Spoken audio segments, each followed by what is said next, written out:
Boston, Tri-State Sons, my man Mike. Good looking for the sound, Mike. We love you. Big Face Gary Show, holla.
Yo, what's up? It's your boy P. Cardan, Harlem World.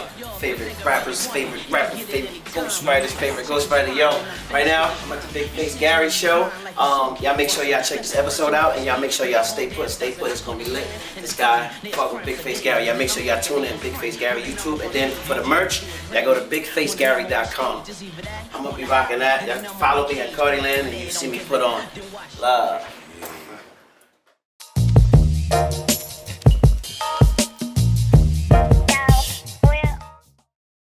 What's up, y'all? The Big Face Gary Show. Shout out to the Upper West Side. Shout out to my mom for hating pizza, all my friends and family, even my haters. Shout out to Franquito, Scott the Truth, Haitian Pat, L Boogs, one of my main mans, Cotty, who grew up with me. He's here for me. We looking out. We just love each other, and we here with my man. So now I'm gonna change the anthem. The anthem is a legend, Gary, and family. My man Cardan. Harlem World Cardan. Yes. So I'm gonna go right into it, man. So we all know you from St. Nick, and you done did everything over there. You was a young boy. So you went and did a demo with your man. You and Beef did a demo. Yep, me and Beef. Well, Beef was a part of this group called BBO. Bending bitches over. Right. He was like, you know what I mean? He was like the Raekwon of that group. You know what I'm saying? It was a lot of them, but he was like, he was dumb nice. And so yeah, we was friends, and then I wanted to rap, and then we did a little demo, and Mase heard it, and then after that is let's get it. Yeah. Go ahead. Well then now, no, I don't want to cut you off. You're dumb as so now what happened after that was you went. Mase, they thought you was playing, you was killing the game, you was very young. So then Tommy Boy Records, Penalty, the same label you and Nori's on. Right. Yes. So let's go from the demo, right? Yeah, that's what I'm trying. I know what I'm going for the demo. Yes. Mace ends up here in the demo. Mace was I don't think Mace was really on yet, but Mace was in BBO too. Yes. Mace was in BBO too. But I'm thinking I want to say Only You was out at least.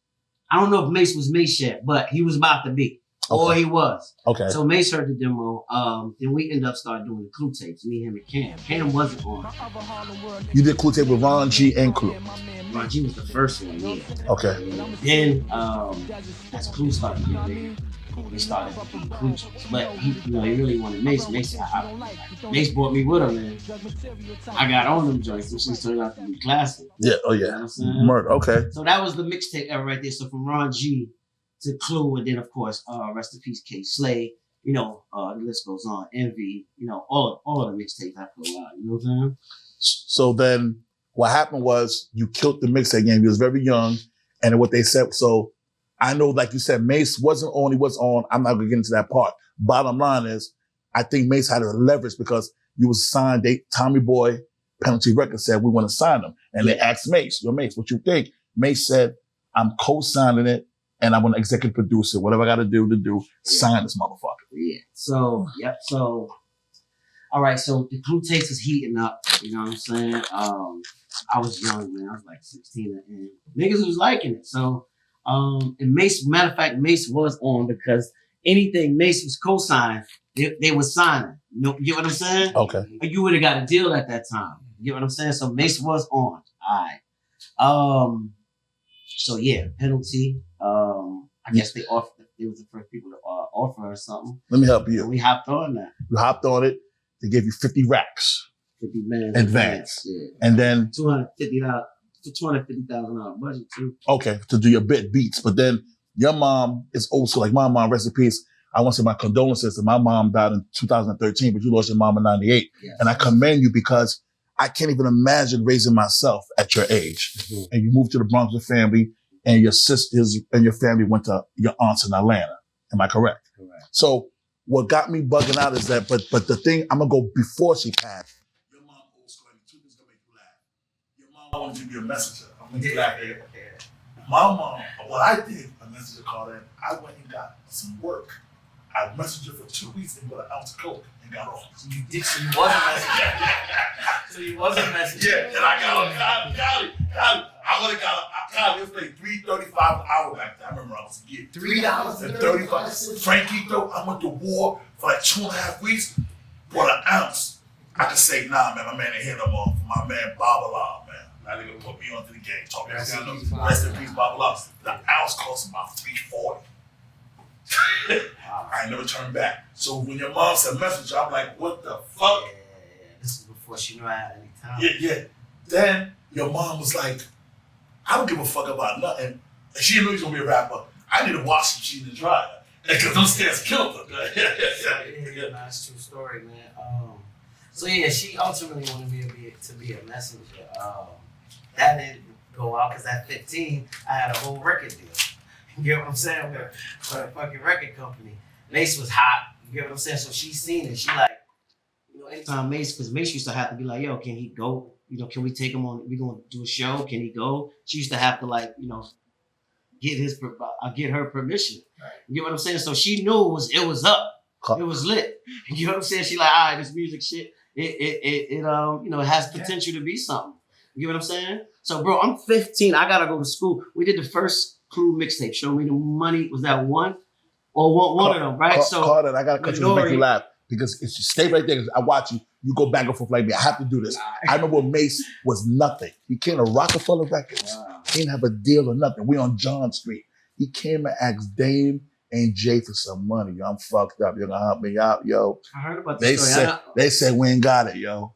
About 6 months later, he was on. What the hell? I was there. I seen it. What the hell? You seen it with your... No, I'm sitting. We on John Street. I'm there. I'm a crack dealer still, young nigga. I'm young, having ball with my life. Haiti, we family. They just love me. Babes, where you at? We drinking. I'm glad to drink. Come down and drink. Yeah. Mase came in there. Real Cardan. I know it. I seen it. One thing about Big Figgy, I don't never lie. I watch it. Yo, Faye, yo, Biggs. Yo, no, it was Dame. Yo, Dame. I'm fucked up. Can I hold something? They started laughing. They said, we ain't got it.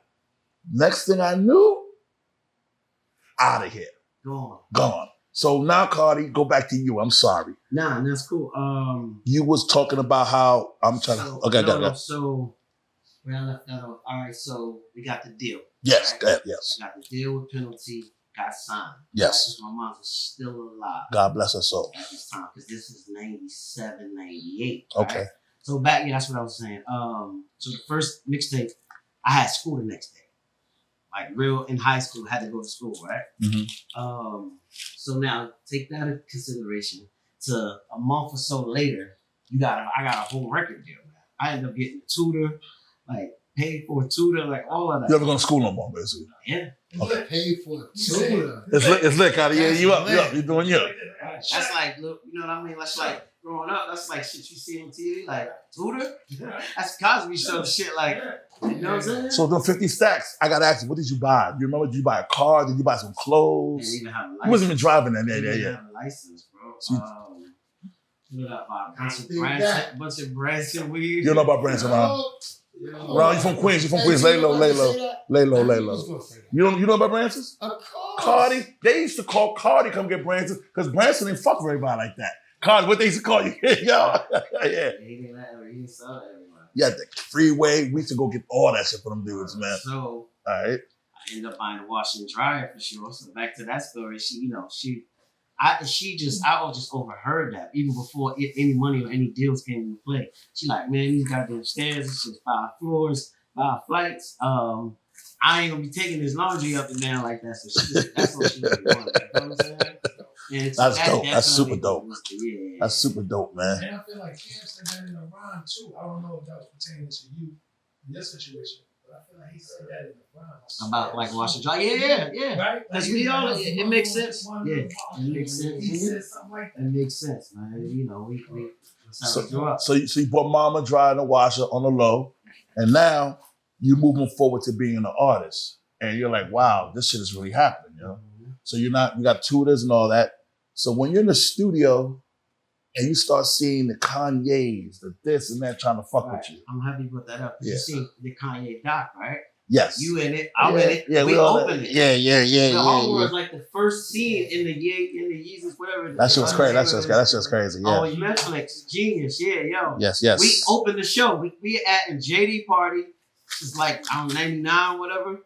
And we like, yo, we just introducing ourselves. And Kanye right there, like, yo, this shout to Chi-Town. That shit was crazy. So seeing that was crazy. I know you seeing that. You seeing yourself in that. I was bugging. I ain't gonna lie. Yeah. But Cardan, I don't get caught up in that because you have to understand how I live my life. Yeah. No, hell no. I'm his biggest fan. I'm his biggest fan. Okay. I seen Kanye run Jesus Walks on his knees in Baseline Studios, and Jay-Z said, get the fuck up, stick to producing. Wow. So I was like, really? And then look at him now. Right. So, no. That is, So you wasn't curvy yet. no, hell, that's my man. I knew he was going to be a star. Only thing was, I can't lie to you, Cardi, I didn't know he was going to be that good. Nobody knows. We didn't know Nelly was went gonna be there. We correct. didn't know Mason. Oh, we're going to get into that. Hold up. No control. I got a lot for Nelly. Believe that. We killed ourselves with Nelly, too. Rocafella. I'll tell you about that later. Yeah, so now you're in the studio working on your album. Yep. So We go got ahead. working with the Neptunes. We got James Hitman, Digger. The Hitman, Digger. I don't even want Easy LP. What's the kid that did Whoa, Buck Wow? And beats at 30,000 then. 30 Not this Clip. $400 then. No, Digger. Nah, Digger. Digger Prince. He did Trackmasters and What's the Carrots. He did Many Men. But at the time, he did for Cam, I forget what he did. He did 357. He did a couple joints. Like it was official. Martin Moore, Gino. Well, Gino was like intern, but he ended up turning into like an A&R and Mayhem. So when you work with these producers, what's going on in the studio? Are things landing? They making it difficult for you? Nah, man. I work with Pharrell and them. That was like, I always liked their beats and shit. Man. So just looking back on that was crazy. I wish we had a lot of that shit on video, but nah, man, I was in the studio working, but I was trying to hit a lick. Trying to catch a hit. Well, I'm gonna tell you something. In my opinion, I'm not going to your writing till it comes to that because I'm gonna get to that world. I used to hear you rhyme when Cardan introduced me to you. I thought you was a hell of a rapper, and I never understood why nobody. I'm not naming you. Rhymed better than a lot of people. Pause. You was a good-looking kid. You dressed nice. You had a good personality. I couldn't understand why people didn't grab you. I never. At what part? Well, when I met you, because you had an album out, but this was later, right? yeah, I just felt you were better than a lot of people, Cardan. Cardi poop. I didn't understand. It felt like I felt like there was blackball on you. I want to know what you did wrong. No, Cardi. You had the flow. Used to be Cardi, my bugging. Bro, don't get me started. I thought you. I thought you should have blew up big. I'm just being honest, man. Jay and Big always did right rhymes, bro. They leaving out this man too. Been in the studio with plenty of time. I watched Cardi right. He doing right. You know what? At least not when he was around me. He ain't put nothing on paper. Ah.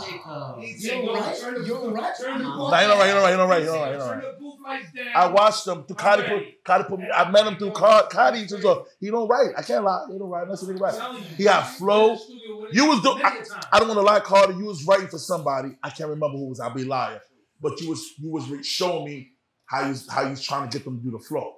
Because I remember you told me when you write for people, you gotta show them how you want it done. Yeah. And you was yo Ron. I don't know why he never. It just was crazy.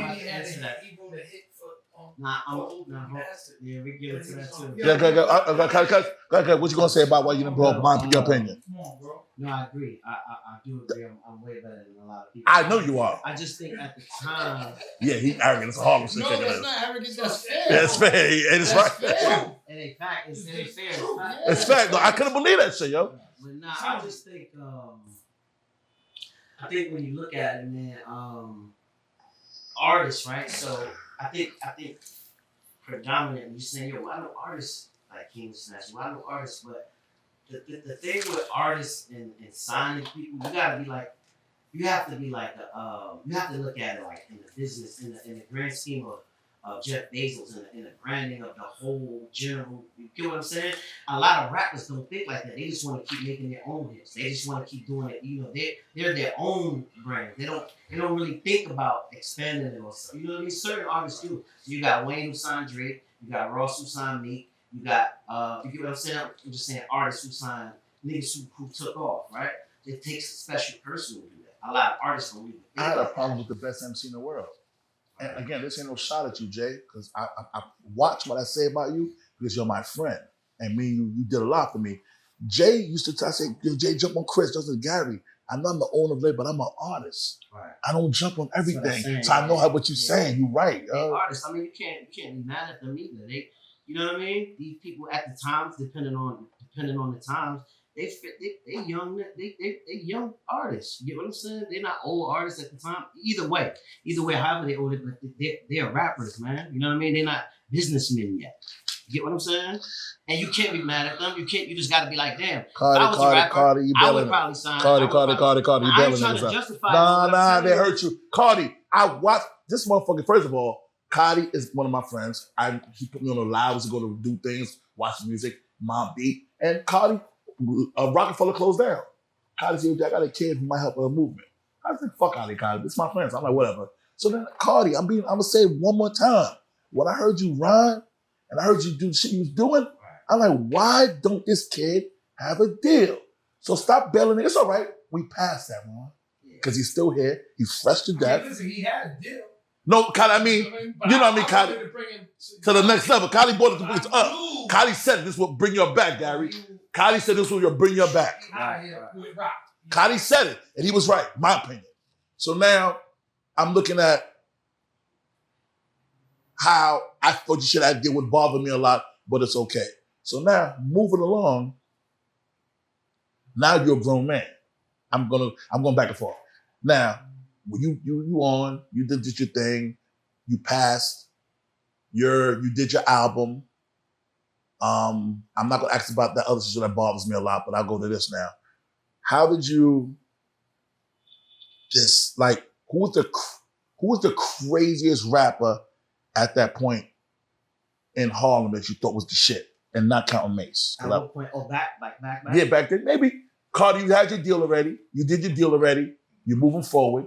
Right. You done did your thing. You're not broke. You're helping your mother passed, rest in peace. You're helping your sister. I always remember your sister because you used to tell me, Jay, I got to take care of my sister. That's I always remember that. That's what sisters.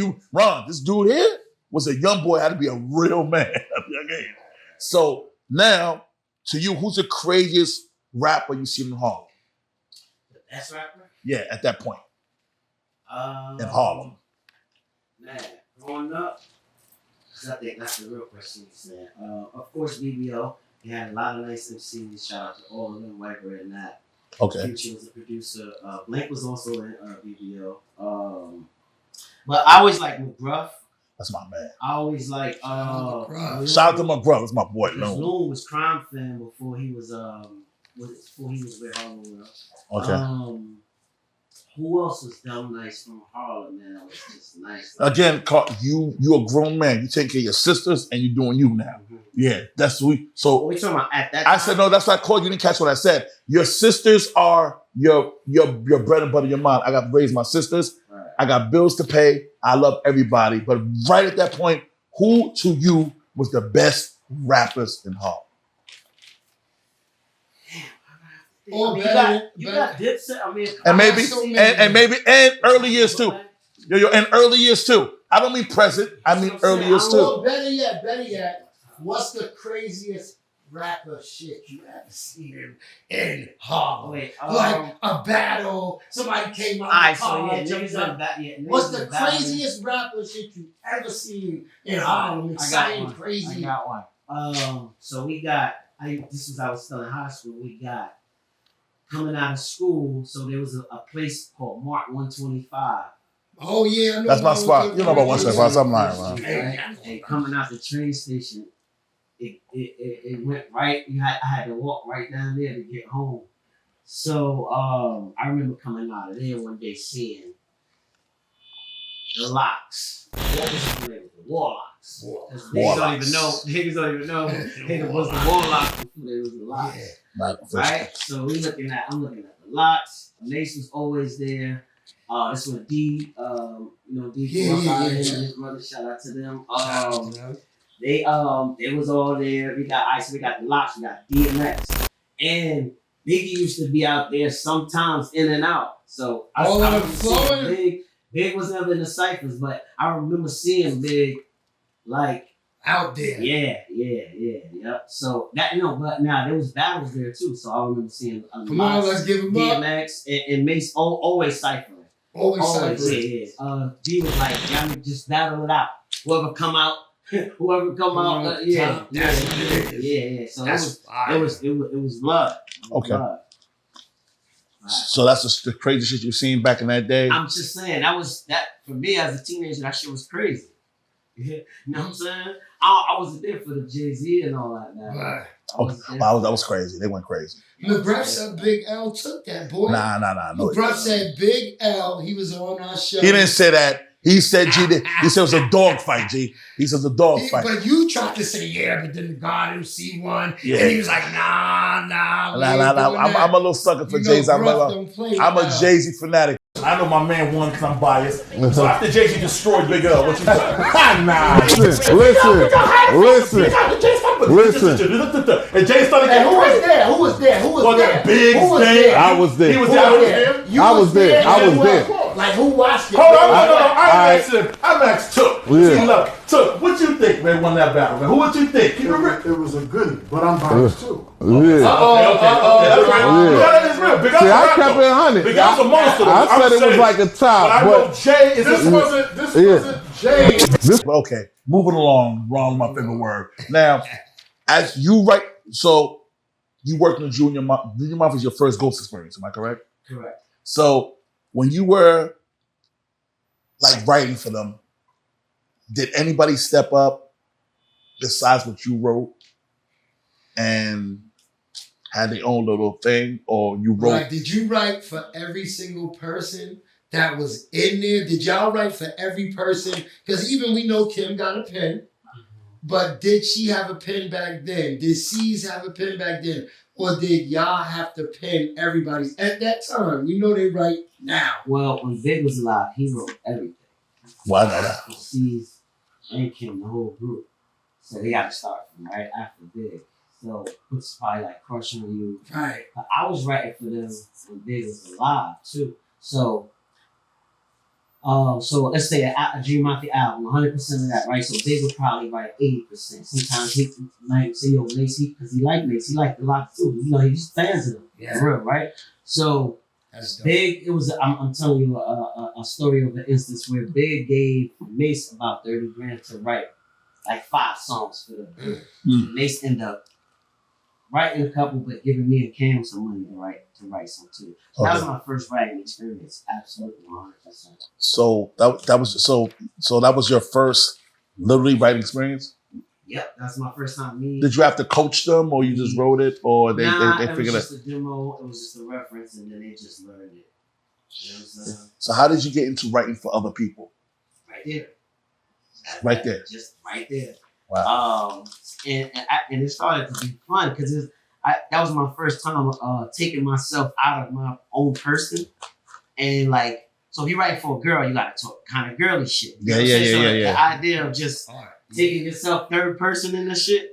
It was fun. It was. I heard, so maybe you cleared this up with me. I heard Kim wrote C's verse for Crush on You. That's crazy. No.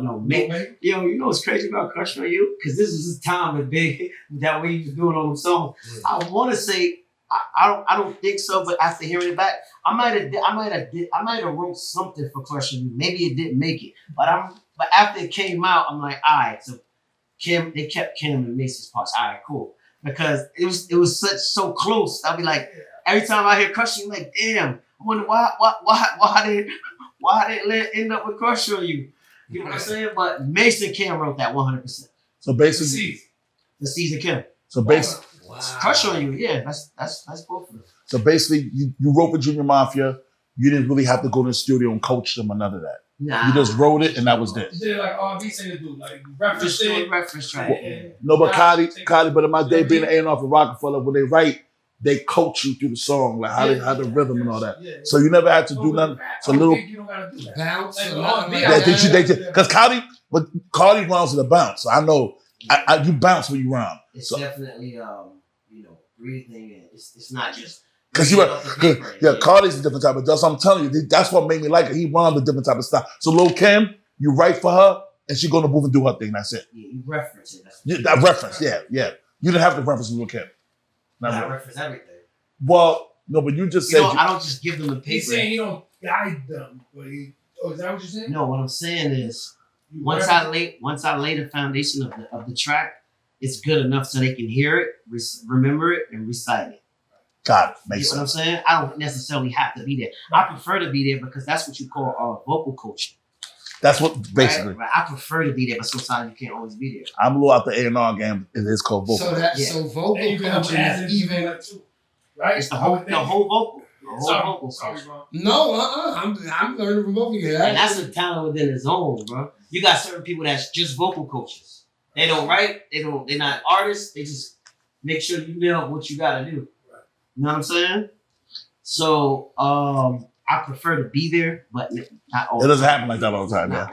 So with Junior Mafia, anything you wrote, was there anybody who wrote their own verse? If you know, like from your experience, bro, they can come up. They came up with shit too, but Big was mainly in charge of that. So Big liked it. Maybe he'd say, "Yo, split that." If not, then he'll have somebody else do it. You got to remember, Big Face. This is it's a business, man. Yes. It ain't about you my homeboy, and I'm just gonna let you say whatever. And I've heard C's say this on whatever platforms, but I've heard him say it plenty of times that Junior Mafia was Big's vision all the way, absolutely. Yes, no, that was his thing. That was just his boys, and then he was like, I see C say that Big was like, Junior Mafia in the house and some shit, and C was like, who's that? He's like, oh, nigga, that's us, y'all. That's, you know what I mean? Like, yeah, so he had that vision without them even He was trying to, that's what I heard. What Cardi, you're not wrong. What he was trying to do was,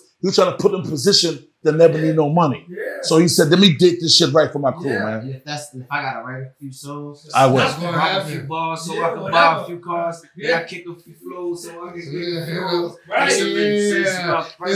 Biggie is the GOAT, man. Nah, that's my man. He ain't better than God MC, but he's a tough one. We cannot do this all the time. I love all that. I'm a big guy.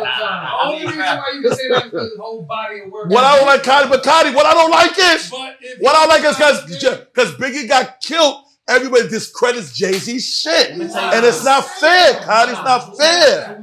Go ahead, Cardi. You see what you got to say, Cardi. I'm going to give you, I'm going to Why answer, you keep going answer it. Damn. I call that's my nickname. I'm going to answer it for all of us. Yeah. So first of all, Jay will tell you Biggie's the GOAT. So let's just get that. Yeah, politically, you have to say that. Nah. I think he really fucks with him. I see him right. It took 30 days. Cardi, Brooklyn's Finest, Biggie handled it in 2 months. Now, what? He wrote Jay-Z wrote Brooklyn's Finest. True story. Brooklyn's Finest. It took him, Cardi, word to my mommy, to your mommy. He was working on fucking Junior Mafia, his shit. Oh, so he came out quit 16? Yeah, it wasn't because he needed 2 months. Yo, listen. Stop, man. Yo. Sprinkle coke on the stop. floor, make Got it it. drug related. Yeah, stop. Yeah, Sprinkle coke on the floor, make it drug related. Yo, my nigga Jay ain't right that. Jay ain't right that. But listen. No, I love Biggie too. That's my Let man. me finish though. Let me finish. I'm a big time hoe for Biggie. Go ahead, Cardi. Real quick. Yeah, All right, Cardi. so if you ask Jay himself, not even being political, Right. Jay will tell you, yo, nah, I ain't gonna front. The Kid Big was like crazy, and Jay, you know, he ain't afraid to say he's the GOAT because he's arguably, that's what I was trying to end it up with. He's arguably is the GOAT. You can argue him and Jay-Z. We can sit here till we blue in the face, and it's an argument. Cause that kid is ill too. Why you like smiling so that hard? kid is he's the greatest too.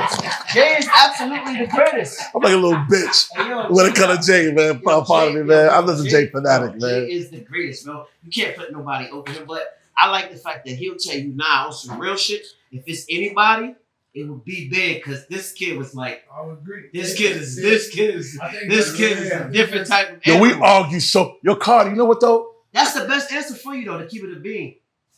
That is. I'm telling you, Jay would answer that without being political. You know, Ron. He would tell you, yo, Big Face, the Kid Big is. I would say he better than me a little bit. He has to politically. That ain't even political. You know who will say ain't better than him? No, he won't say it's better than him? Tupac. Tupac is not. Tupac is not You better. can skip songs on him. Thank you. No, I'll give him that shit. let's not be I disrespectful. can skip songs on him. I can skip songs on Tupac. Let's not be disrespectful. Why I can't skip songs on Tupac? He's a legend, Cardi. Tupac's different. Oh, because he dead, right? Yo, Yo, y'all gotta stop. Yo, I'm a man of God. Oh, I'm a man of God. Because somebody dies does not make you a martyr. Tupac was a hell of a rapper, but he's political. You can skip songs on the Cardi. Hey, yo, can Cardi, you can skip songs on him. Be quiet. Can I have this argument with him? Of course you can. Let's have this argument with him. Go ahead, Cardi. Never talk. You my Let's man. argue with him. All right, Yeah, check I'm it out. gonna shut up. So we're not really gonna be no remotely close to being disrespectful to Tupac. No, we're not gonna do that. So check it out. Apologize. I don't know if you Oh, asked. no. I love Tupac before y'all get on me. No. But you can skip songs on him. This ain't even about being political. This is real rap. We're talking about hip hop music. Because he passed away. Go ahead. And you can't really argue opinion. We can just be here till we blue. Because he passed away. So we know what process he is. Let's see him out. Let me do this with you. Go Listen, ahead, Cardi. My man. Go ahead. bro. You telling me if if Jay passed away after Reasonable, he wouldn't still be the fucking GOAT still? Just after Reasonable, just that body of work. So Well, let's people move don't- on. Yo, let me finish. That album was There you ridiculous. go. See, I can't take We don't lease our cars. Hard We buy them. As you should. Cardi great. Cardi, I'm sorry. You get me hyped, Cardi.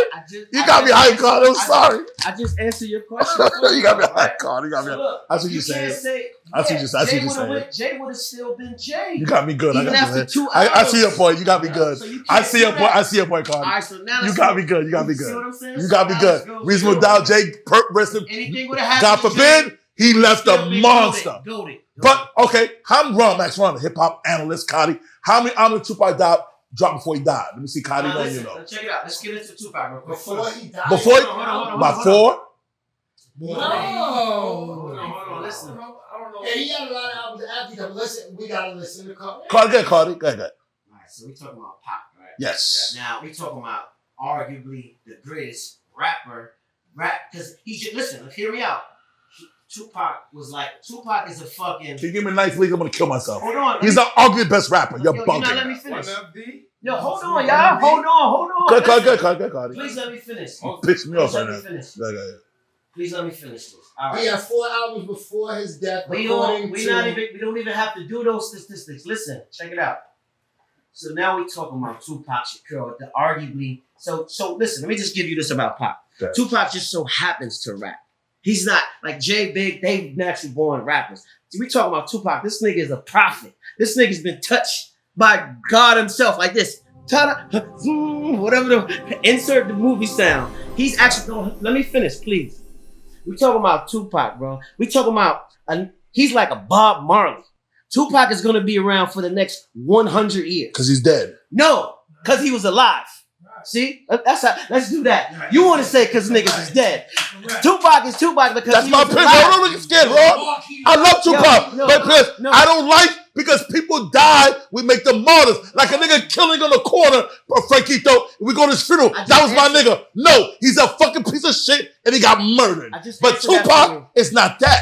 He's a great rapper, but you could skip his songs. That's all I just said. So just make an argument. You know, can't skip nigga songs. Yo, check it out. Listen, You don't skip whole songs. it ain't even about that. So listen, That's all I'm saying, Cardi. I'm gonna finish. Cardi, go do you, Cardi. Enjoy yourself. The I'm show. talking about Pac, right? This guy is like arguably the greatest of the. You talking about rap? You talking about music? You talking about? Yes. You get what I'm saying? Well, I'm not talking about that. Okay. I'm talking about somebody that just happened to be a rapper. Like this kid would have been something if he didn't rap. He's saying his impact. Like his that. Oh, what he did to the hip hop game. On the world. Yeah. In a vacuum, my nigga. It's huge. No, not because he passed away. No, what he did when he was alive. Like Dear Mama, Brenda got baby girl. Dear Mama, Brenda got baby What girl. he represented, what he stood for. Everything. You just bring it to the Thug life. life. Thug saying everything. Okay, hey yo. Wrong Is that what you saying about you?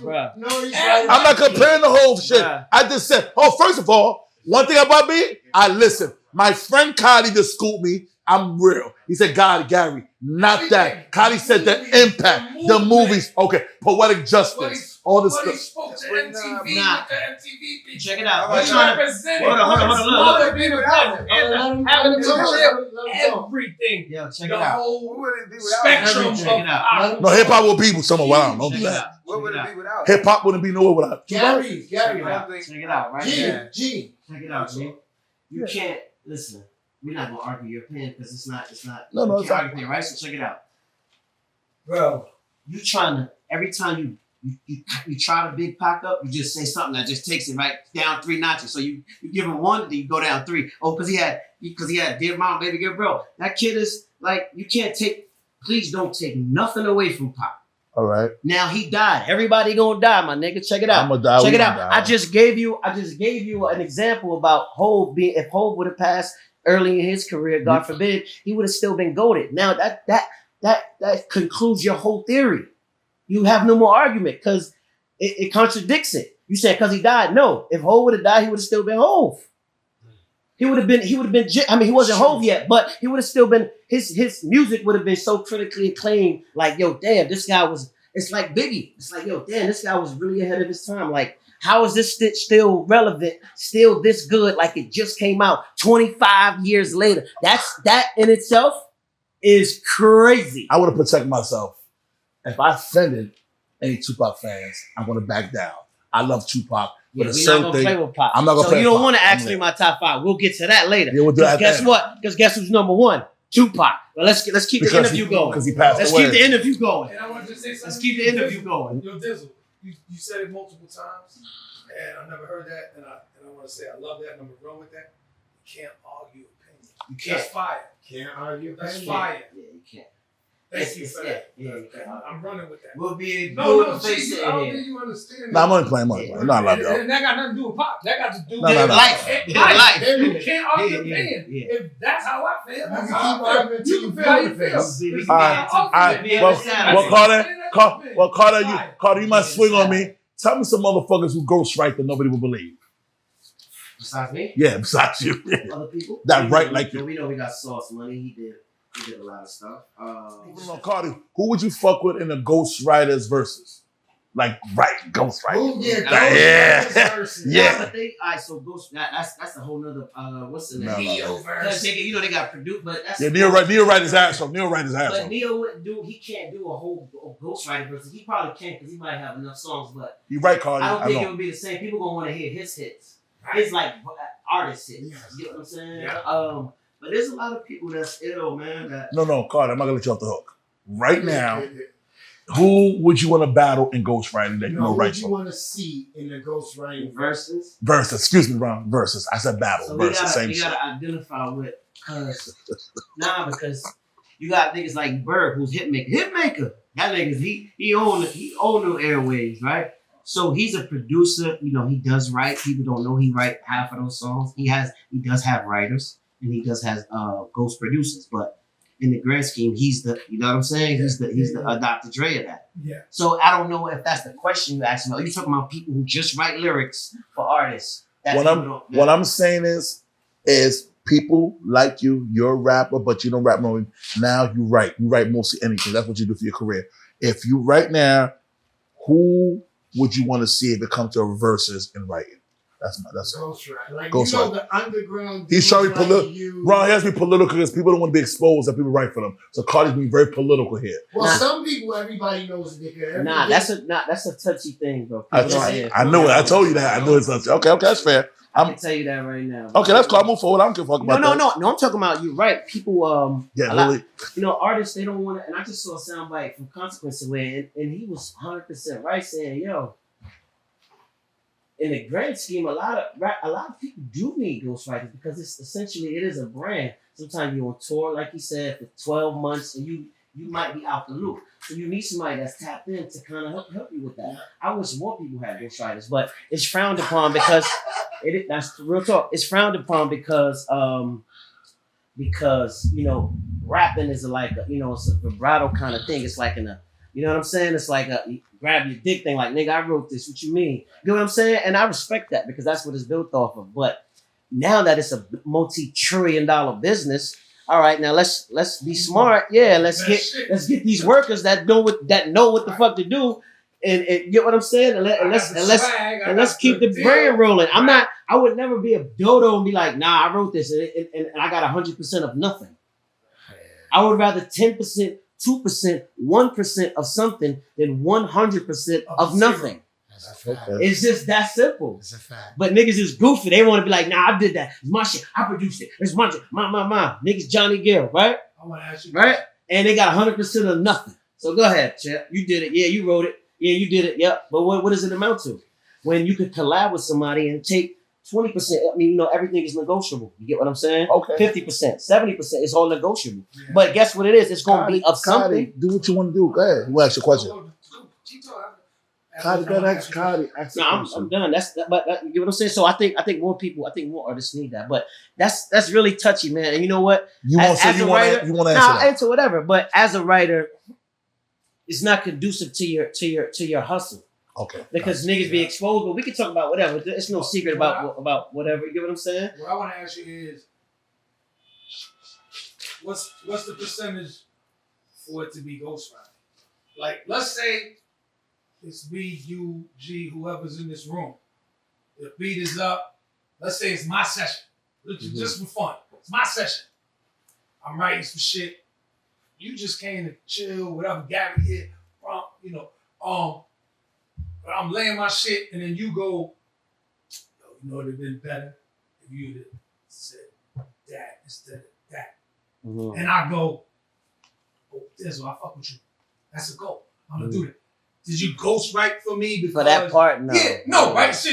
That's what I just want to be clear because I think I've seen that also in conversation. Technically, like, does ghostwriting have to be a fucking verse so technically, or better? Or check it out. If you help me with 2 bars, I ghost wrote some kind of shit. So technically, you got help on that part. You can't take that away from the person that helped you. Absolutely not. You know what I'm saying? But your man is not gonna be like, yo, he's not gonna send you a split sheet or none of that. Right? You know what I'm saying? You're not gonna go to the pub for the 12.5. Yeah, they do like that's that bird shit. Unless a nigga write a verse for you, then it's different. So that's my question. Yeah. So ghostwriting, in your opinion, has to be a 16 or better for full credit. I'm not saying that I can't say, yo, Dizzle helped me in the studio yesterday. Absolutely. He co-created my song.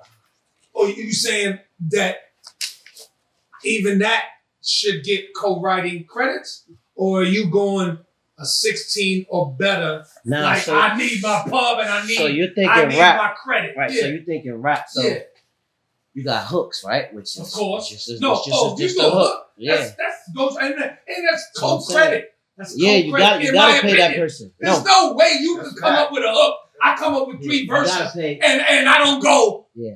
You can trip that. That's insane. And not only I'm going to you, whoever, but because you're here. I'm talking about you. If we're being technical, you come with the hook, check it out. Like, that's all me. So if we're being technical, yeah. Yes, any contribution has to be. There should be has some, to be divvied. It has to be help, divvied. Yeah, Yes. some acknowledgement Yeah. and some contribution to the motherfucking Right. a check coming your way. And sometimes it's not a check. It's just some people want to compensate. He looked out for me. That's it.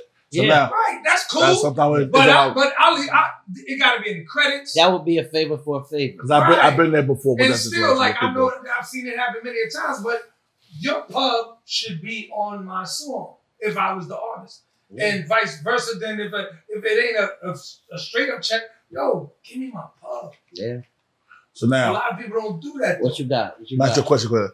Who's the greatest ghostwriter of all time? Of people Of people. that you know is ghostwriter. Like, you know, Babyface in the beginning was writing for mad people. So we not But talking about. That's not a ghostwriter, Ron, because he says He it. was. Nah, that's a different ghost. But he Ron, was. ghostwriter is when nobody wants people to know. Well, let me- Babyface is clear. Right or right, Connie right. Let me wait. Let us let the ghostwriter tell us. But Ron, I have to ghostwriter word it, is. Ryan. All right, explain what a ghostwriter How is. you gonna explain the ghostwriter Yeah, what a you're saying- ghostwriter is? Yeah. Well, ghostwriter. That's the irony in that whole question. He said, "Who's the best ghostwriter?" Which is supposed to be the secret. So, what's the best secret you know? You're right. It's Yeah. like That's one what I'm of those telling you. It's a questions. weird question. It's Yeah, bugged out. It You know is what I'm saying? kinda weird. It's the irony in that is weird. You know what I'm saying? So, I mean, I can try to answer it the I guess best I way, feel like- but it's like- like, you get what I'm saying? That would be, I that would guess be I called feel in. like- That would be consequence. That I would be guess I Sauce feel Money. like we That would be knew- those people. Babyface not a ghostwriter. I He's guess a I feel like songwriter. we know that Rick Ross back in the days, there was stories that he used to write for a lot of people before he became a rapper. Right. So we know So of we the talking about- stories of stuff like that. Right. But we Kiss essentially, is essentially, we talking about the hits. We want to know who wrote the jingles we love. Right. We don't want to hear about a ghostwriter, a song we didn't. It don't matter if he ghost wrote it because we never heard the song. Never- Right. You get what I'm saying? We want to know about Correct. the jingles, the hits, nigga. What did nigga? You wrote Thriller? Oh shit! We want to know who that person Who is. that person is. Absolutely. But Yes. like you said, Cardi, the irony is also that with R&B, ghostwriters is that's just a songwriter. Nah, I'm gonna tell you who. Don't I'm gonna tell you Do you who. agree with that? Let me ask you I'm that. gonna tell you who the I real feel like goat of that ghostwriting is. only with rap. Nah, that's not true. You feel, all right? It's not So, true. It's R&B, everything. Check it out. So Right. the real ghost, is, and this might be controversial for certain people, but the real ghost. I mean, I don't know if he's the ultimate one, and the best of all time. But we all know Kels did a lot of stuff. We spoke about that before you got So, here. but you're saying like Babyface, he's one. He might be in that category, right? Right. So we talking about like street niggas, kind of, right? So then ghostwriting is on all genres of music. So we got In your Kiss, opinion. we That's got what you're Kiss, saying, we got Cody? Kiss, we got Mace. Mace was ghostwriting a Definitely. lot of stuff. Definitely. A lot of stuff people won't know about. What's crazy? The best ghostwriter, bro, was Biggie. Biggie did all that. That's Rap, what I'm asking for. yeah. That's, All that, that's what I'm asking Yo, those for. Biggie Kim verses. Yeah. Oh my god, Yeah. bro! Go back and listen. Go back and listen to Biggie. If you want to hear a new Biggie album in a different perspective, go back and listen to them little Kim verses. Nah, that was Oh, crazy. yo. That was crazy. Many people tell me my style is. Many people tell me my style is terrific, stupendous, tremendous. I've been Stupendous, tremendous. I've been this a little bit, my nigga. Go back and hear them verses, and you hear Biggie in a whole nother like you like, yo, this nigga is crazy. Hey, So let me listen, wait a second. Are we really You gonna didn't have know the I like audacity crocodile boots to and gator leave- suits. Wait. Biggest Are we movies gonna got have the them. audacity to leave I like Hove the Hot out Wheel. for You Gary? got a fast Yo, car. yo, Dizzle, that kid we Biggie, gonna but leave Hove out for Gary? No, They it's- wrote Still DRE. that's crazy. And Yeah. he wrote Foxy, and he said, Yeah. for the right price, I can even make your shot. And y'all know that was about Mace. We gonna. Yeah, So we gonna forget y'all wanna know that? Y'all don't think? Y'all know that was about Mace. So it's okay. You know they have beef. That's what I mean. You know It's they have okay to beef. talk about these people that we know. Right. Right. We ain't talking about everything. Yeah. James Public Knowledge, he Yeah. still DRE. Moving along. All right. Who's your favorite alleged? Didn't really ghostwrite, but most likely we heard about them ghostwriting person. All right, so Can this we is do a- that? Yeah, we can do that. But y'all really talking about rap. So let's just. Let's talk about rap. We're not talking about because I feel like R&B, that's songwriting, and I think it's unfairly balanced Because I think there should Rap, be like, but if you put it in rap is a song. If I write you a song, a rap song is a rap song. It's R&B song, so you can't break it up like that. It's all songwriting. We have to say ghostwriting, right? Yeah. So it works both on both. So you have hip hop songwriters and you have R&B songwriters. It's all one. Yeah. It's just different genre of music, right? So you can't put either or over each other. Right. You get what I'm saying? So let's just answer it on a rap. Yeah, let's just do it on a rap. Yeah, it would probably be one of those, bro. Like J Biggie, you know what I mean? Kiss, Mase and them, you know what I mean? They niggas is great. Oh, of course, I'm the best. Of course, I would take myself out of it, but yeah. But I believe I could write, like, I did Love and Hip Hop theme song, right? I know that. You killed that shit. So I would have never even thought I would have did that. You still getting checks for that? Every 90 days. Yeah. Well, you're good Nigga, for we that. on season 10. You're good for a long time. Every 90 days. So Shout out to Lofi. So Lofi helped me with that. Move along as you were saying, Ron. What is like the best stuff that you wrote? Like you want to expose them. People will be surprised of some of the stuff that you wrote. Can you some of the stuff you wrote for people?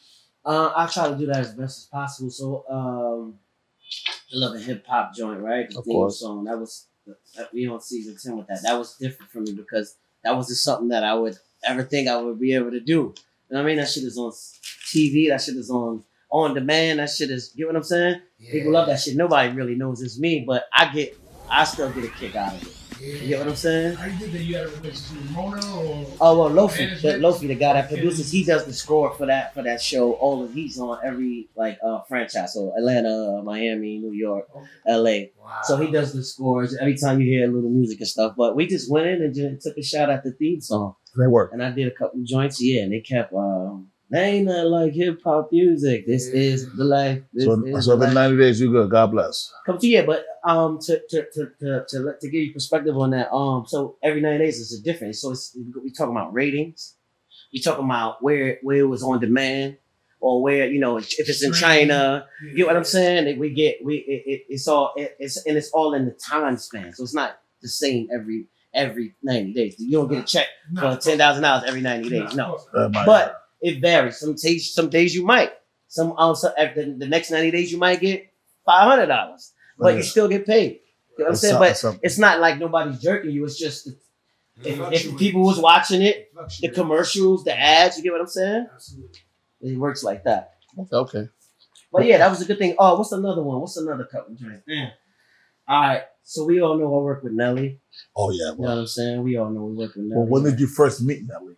Well, I first met Nelly in Atlanta. So that same party that's on Kanye on the opening of Genius, right? Yeah. Genius, yeah. Nelly was at that party, right? He was there. Nelly was at that party. Him and a few people from St. Louis. So his demo was given to Kuda Love. Shout out to Kuda Love and Mase, right? And so that was my first introduction to him. So when we flew back to New York from Atlanta after JD's party, we popped the demo in the car, and he was in a group called the St. Lunatics. Shout out to all of them. But he was in a group. It's like Method Man being in a group. You know what I'm saying? You don't know that's his name, but you don't know he could be a successful solo artist. You get what I'm saying? So we lost all of that. We had Nelly demo. Rocafella Records. You know that we didn't know. We was like, okay, whatever. But y'all had it after he was taken out of the group. No. We didn't have the St. Lunatics demo. No, we didn't have the St. Lunatics. We talking about that demo. Okay, yeah. So you know what I'm saying? Kuda Love, his genius was like, yo, this is the guy. You know what I mean? This is the Method Man. This is the this is the guy that standout member. Right. Even Nelly, nobody really knew that. Nelly was cool with being a group member. Right. Like get the irony in that. He was good enough with that. Of course, bro. It's like, yo, bro, we all come from shit, man. We just wanna have a chance to put on it and we just wanna have a chance to feel like we making a better change for ourselves. Look how God blessed. Look what happened. God blessed the shit out of him. God did. He sold 10 million records, man. More than that. He did that on one album. Right. Yeah, that's one album. Yeah. He did more than that. But yeah, that was my first introduction to Nelly. And we got cool, and That's my boy. I was just with Nelly 2 days ago for my birthday. He took me out, did a lot of stuff. You went to St. Louis or you was out He was here. He was here. He had a little private event to do here. But yeah, that's my boy. So me and Nelly's relationship, man, is we're friends. You get what I'm saying? Yeah. And Nelly is talented on his own. So when, like, going back to the story, when we got home, we popped the demo in. He definitely stood out. All of them is nice. I like all of them, but you know, Nelly's flow, melodic style. You get what I'm saying? Nelly stood out, and you know, we became friends after that. Man, Kuda, he was me, Mase, and Cam's manager at the time, right? Yeah, Kuda. Right? Kuda Love, yes. Kuda school me to the game. Now I know my duty. Yeah. Right? Yeah. So that was his genius in picking Nelly out the group. Now, me and Kuda's relationship led it to me and Nelly's relationship. Got it. You get what I'm saying? But we all met at the same time. I met Nelly when Kuda met Nelly. You get what I'm saying? Okay. That's funny. You know what I'm saying? Because I was around him at the time. Where's Kuda from? We skipped a lot of the Harlem World stuff. No. We didn't skip Kuda, I want to nothing. say Kuda's from the Carolinas. We didn't skip nothing. I just didn't get there yet. Okay. I left for the Harlem World's coming. Okay. Oh, you kidding me? So yeah, Hold on. So Kuda comes from the Carolinas and becomes a. he was big Biggie's rap road manager. manager. He was Biggie's road manager. You- No, he was Biggie's road manager. That's how he met Mase. But he was like Biggie's road manager. You get what I'm saying? And Biggie loved Kuda Love. Love him, yeah, love him. And they got cool. And Kuda helped him with a lot with Biggie's image. Contrary to what people may know or not know, Kuda was a South nigga. He had the Coogee with the Versace shades. He was getting the money, a get money nigga. You know what I'm saying? Biggie met him on the road like, well, you country ass nigga, what's up? You gonna be my road manager? Nigga, you know, this is before Biggie was on. It wasn't Papa yet. He was still like partying bullshit. Or he might have had so what Kuda do now? he might have had Juicy out. Nothing. Kuda's do everything. That's Kuda Love. He signed Nelly. The fuck you mean? Well, I mean, he's rich. We know he's broke. Yo. I ain't say he has no money problems. I just said what he doing. I ain't say he had no money Oh, problems. he do a lot of consulting and shit, you know, industry stuff. Oh, no. Clothing Kuda lines, good. liquor Like, stuff. Kuda up. I know Kuda up. I mean, that's Kuda Love. He's found Mase and Nelly. He was responsible for both of them. Nah, Nelly up. Nelly's crazy. Nelly's big. That alone is impact. yeah. That alone, yeah. That contribution to hip hop is appreciated. Yeah, It's right. So appreciated. he's from South Carolina? One of those, North or South. You don't know where he's from, but that's what he did. Nah, I was young when I met Kuda, so but he was already up and lit. You know what I'm saying?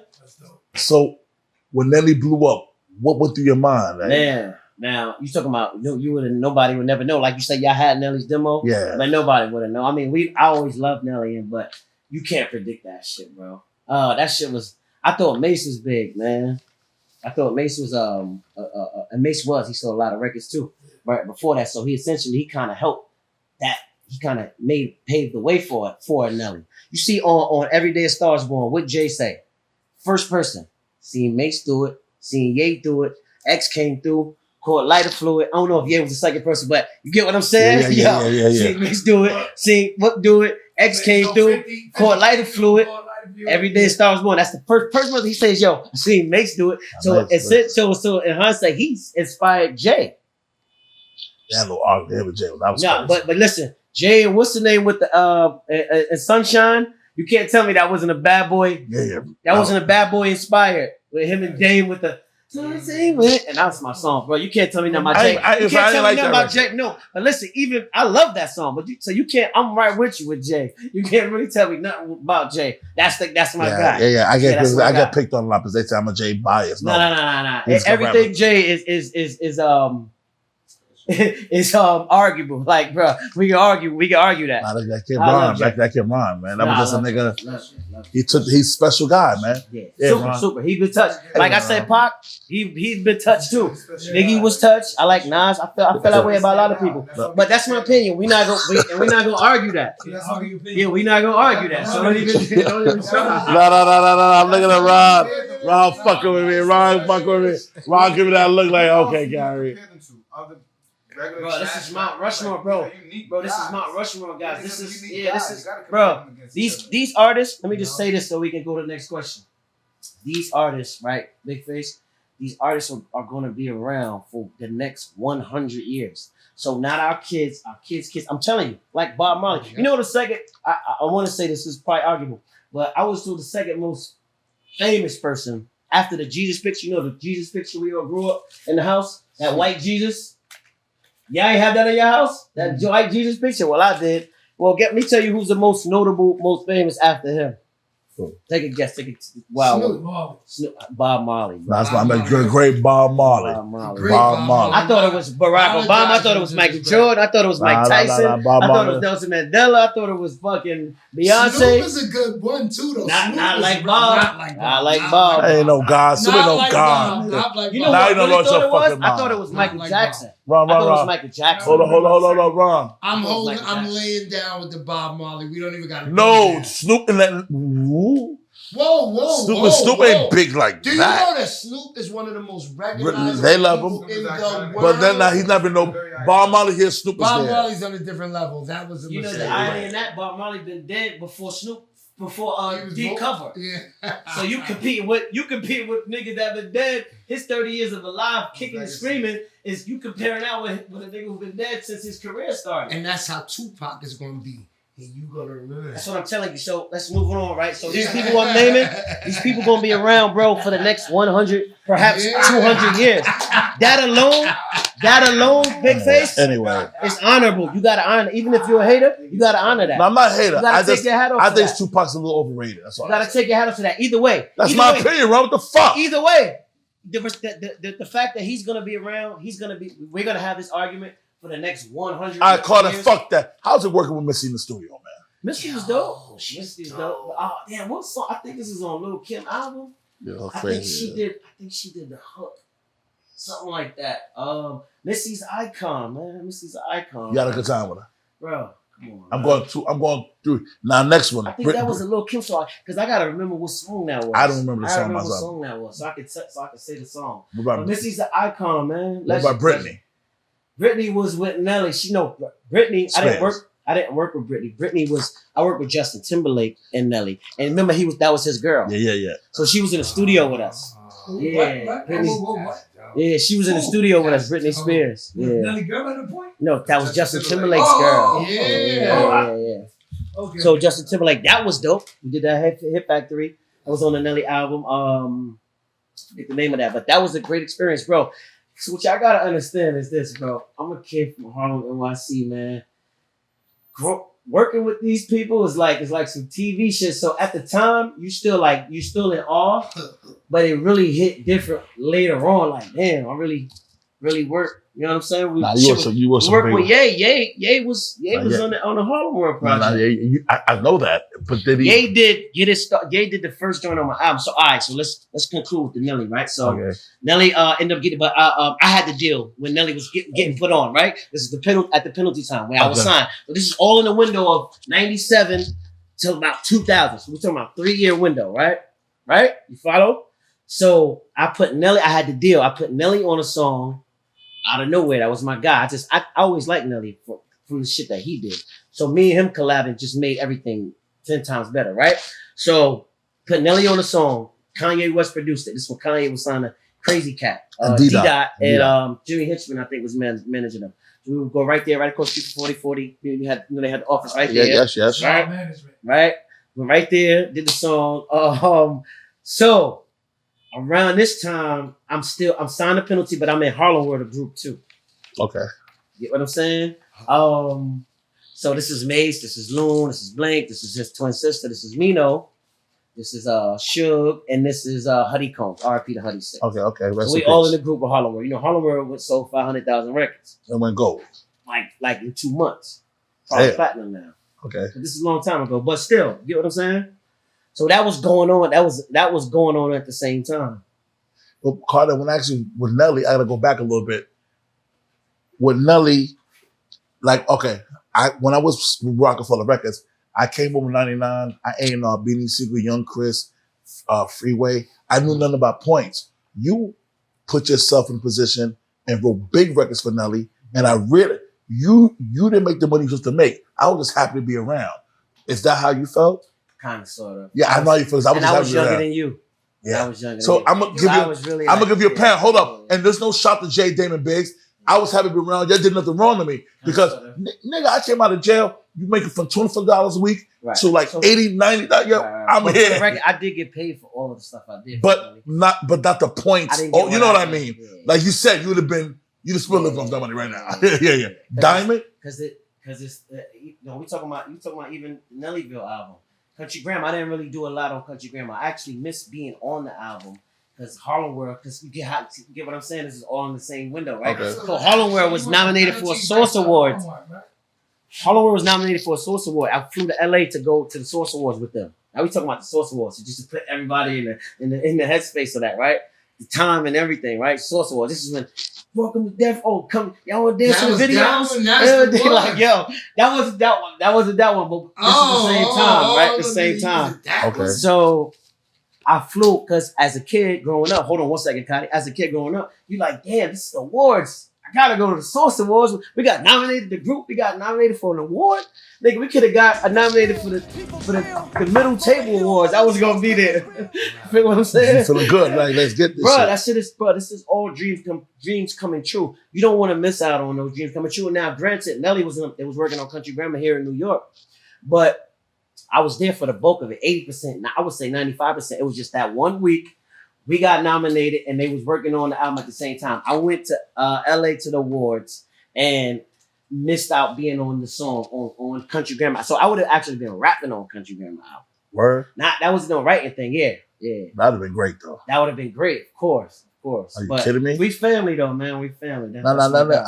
After we had the go ahead, Connie. No, I'm just asking him. So it went from you signed the penalty, then Harlem. I was signing a penalty and Harlem World at the same time. That's what I wanted to know. Yeah. So then I wasn't. After that, you working with Nelly. So you like back to back to back. This is like three-year window. You going ham all over the world, everywhere, getting busy, studio life all day, every day, on one project or another. Yeah. This is a weirdo question, but what's the favorite song you ever wrote? Man, come on, we have to be hot in here. We got Grammy for that. Oh, there you go. I thought that. It's getting hot in here. 100 years, bro. That's like it takes two to make a thing. That's ain't going right. nowhere. Now, I'm about to get a little light emotional, but for the record, I respect you, so you can punch me in my face. Wow. If you're fuck it. So now, Donnell is your best friend growing up. Rich Porter's little brother. Yeah. One of them. One of them. Okay, well, from what I see, from what I know.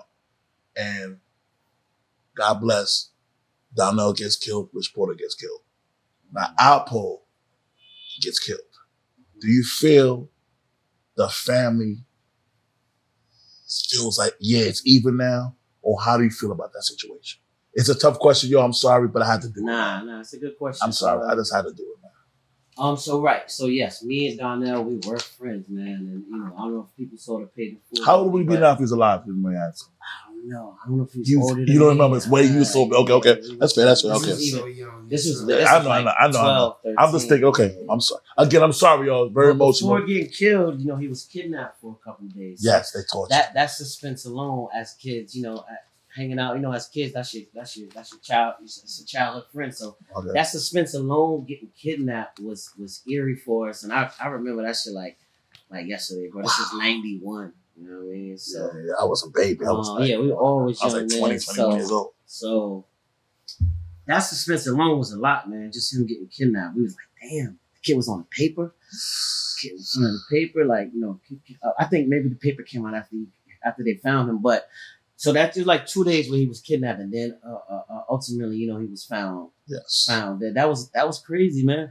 I didn't really know the concept of death at that age. I probably was like 10, 11, 12, one of those. Yeah. So. Right, not. But my thing is, you being your friend, know he's dead now, and then Apple gets killed a couple months ago, and you saying does the Porter in your opinion, what I'm saying to you is that. Like, Porters, do I agree that the Porters say, yo, it's good that it happened, or they justified, or whatever? Hold on. I gotta make sure right. I'm gonna get something. Ron, wait 1 second. Please, give me 1 second. This is me. I'm gonna get this right. Okay, there you go.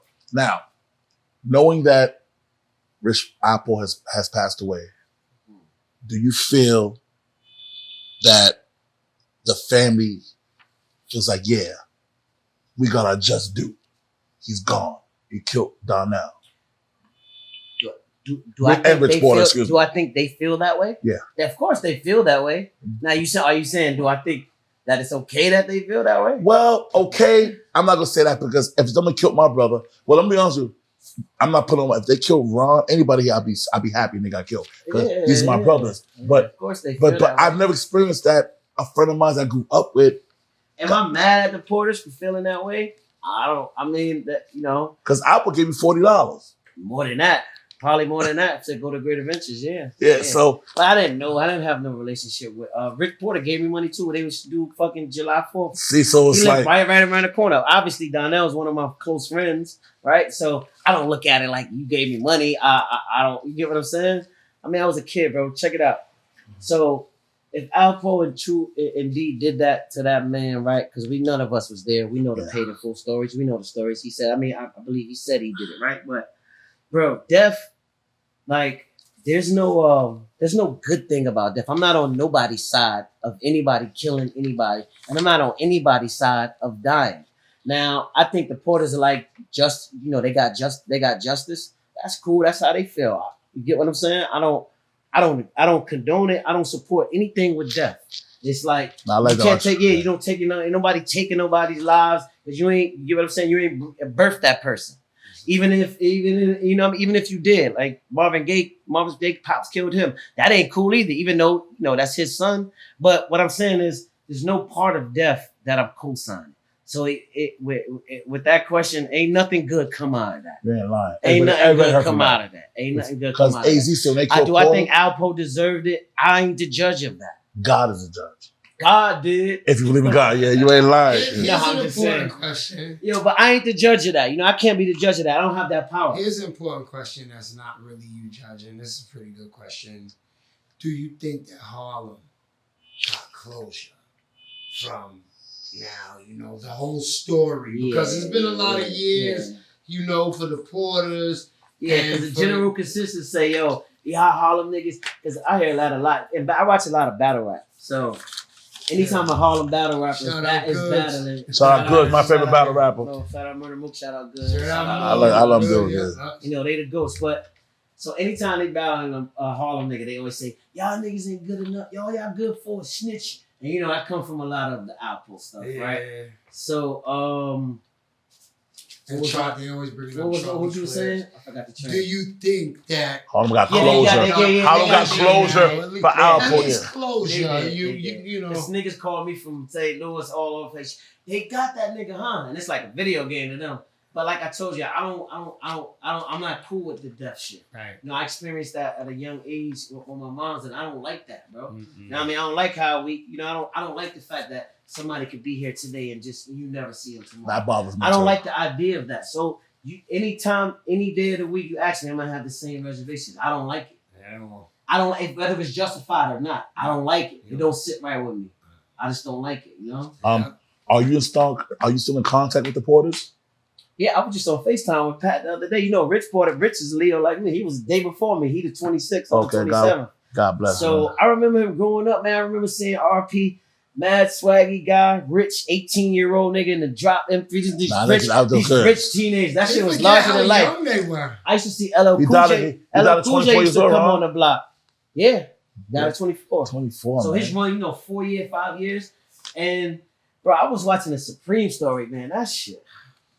They talk a lot about Rich on there too, but I just want to say that lifespan they had of getting all that money, it ain't worth it. It was in hindsight, it ain't worth it. That nigga been locked up since 1990 for drugs and maybe one or two it didn't add up. The Kid Prince and them, it's over. Life over. You think $1 million worth the rest of your life in jail? Hell no. It don't add up, man. Even $1 million cash, even $5 million cash. You think I'm gonna sit in jail? You give me $5 million cash right now? Hell no. And somebody say, yo, now you have daughters, she gonna be set for life. No, she ain't. Shit, my daughter's 10 years old. By the time she 18, she'll be in fucking Ibiza, been to spend $2 million. And I'll be rolling over my grave talking about, I hope I ain't die for this. That's a fact.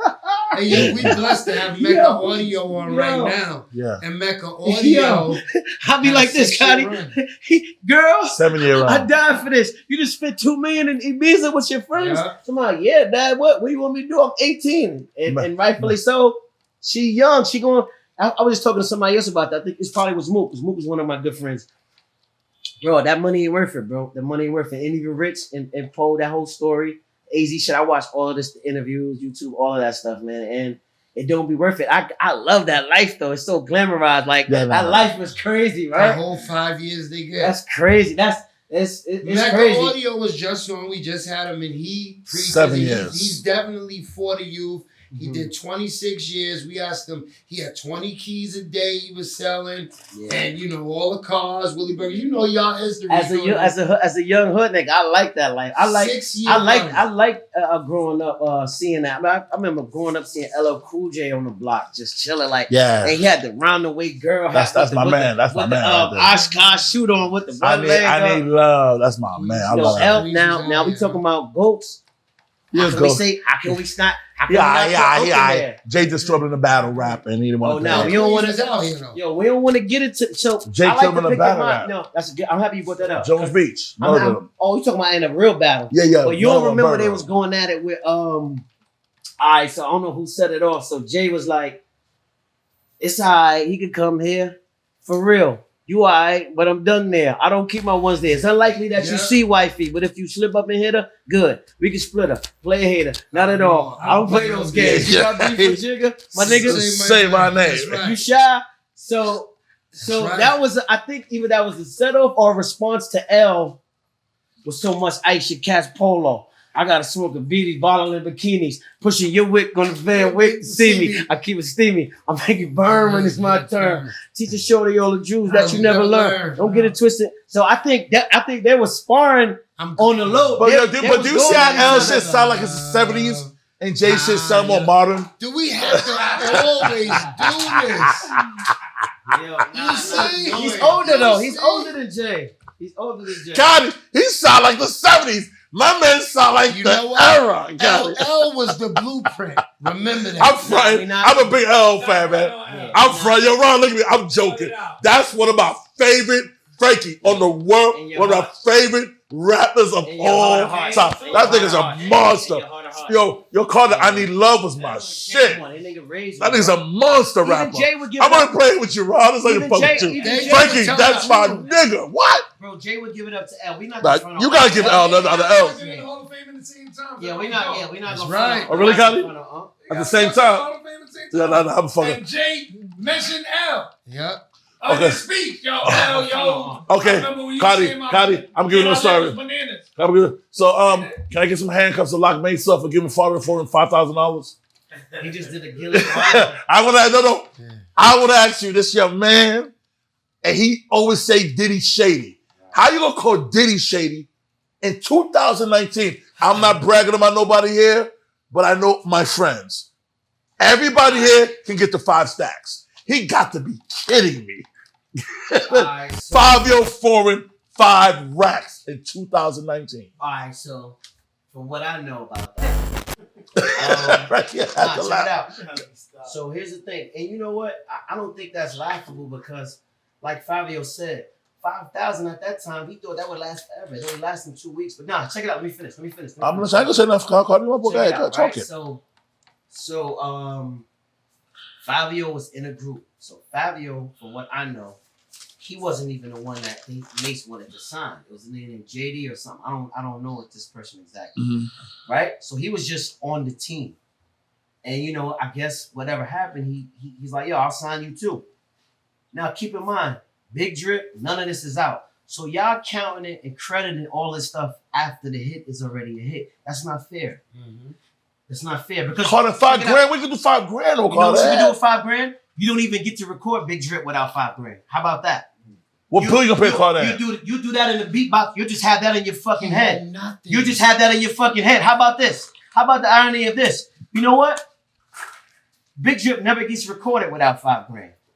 Cardan, I don't like about that with you. Cardan, we fair. Cardan, you are old school rapper who knows the game. $5,000 in 2019 is a joke. Cardan, you looking out for Mase? That's your man. No, I'm looking out for the $5,000, Cardan.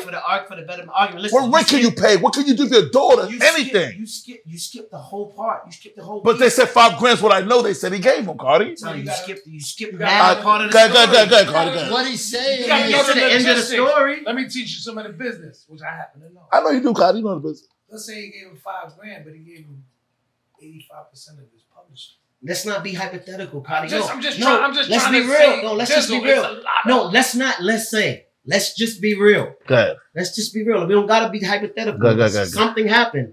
This actually, we don't gotta be hypothetical. And you see where that man is at right now. He blew up. So he's fine. And Mace eating, but he's eating a lot of that. He said. Yo, Big Face, you skipping. Yes, you know you are right, but you're skipping. There's a whole piece of the story you leaving out conveniently.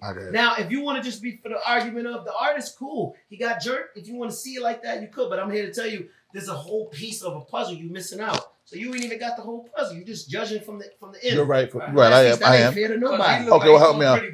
Oh no, Fivio now he is, Scotty. When he signed a deal with him, he was gonna do well. It was a chance.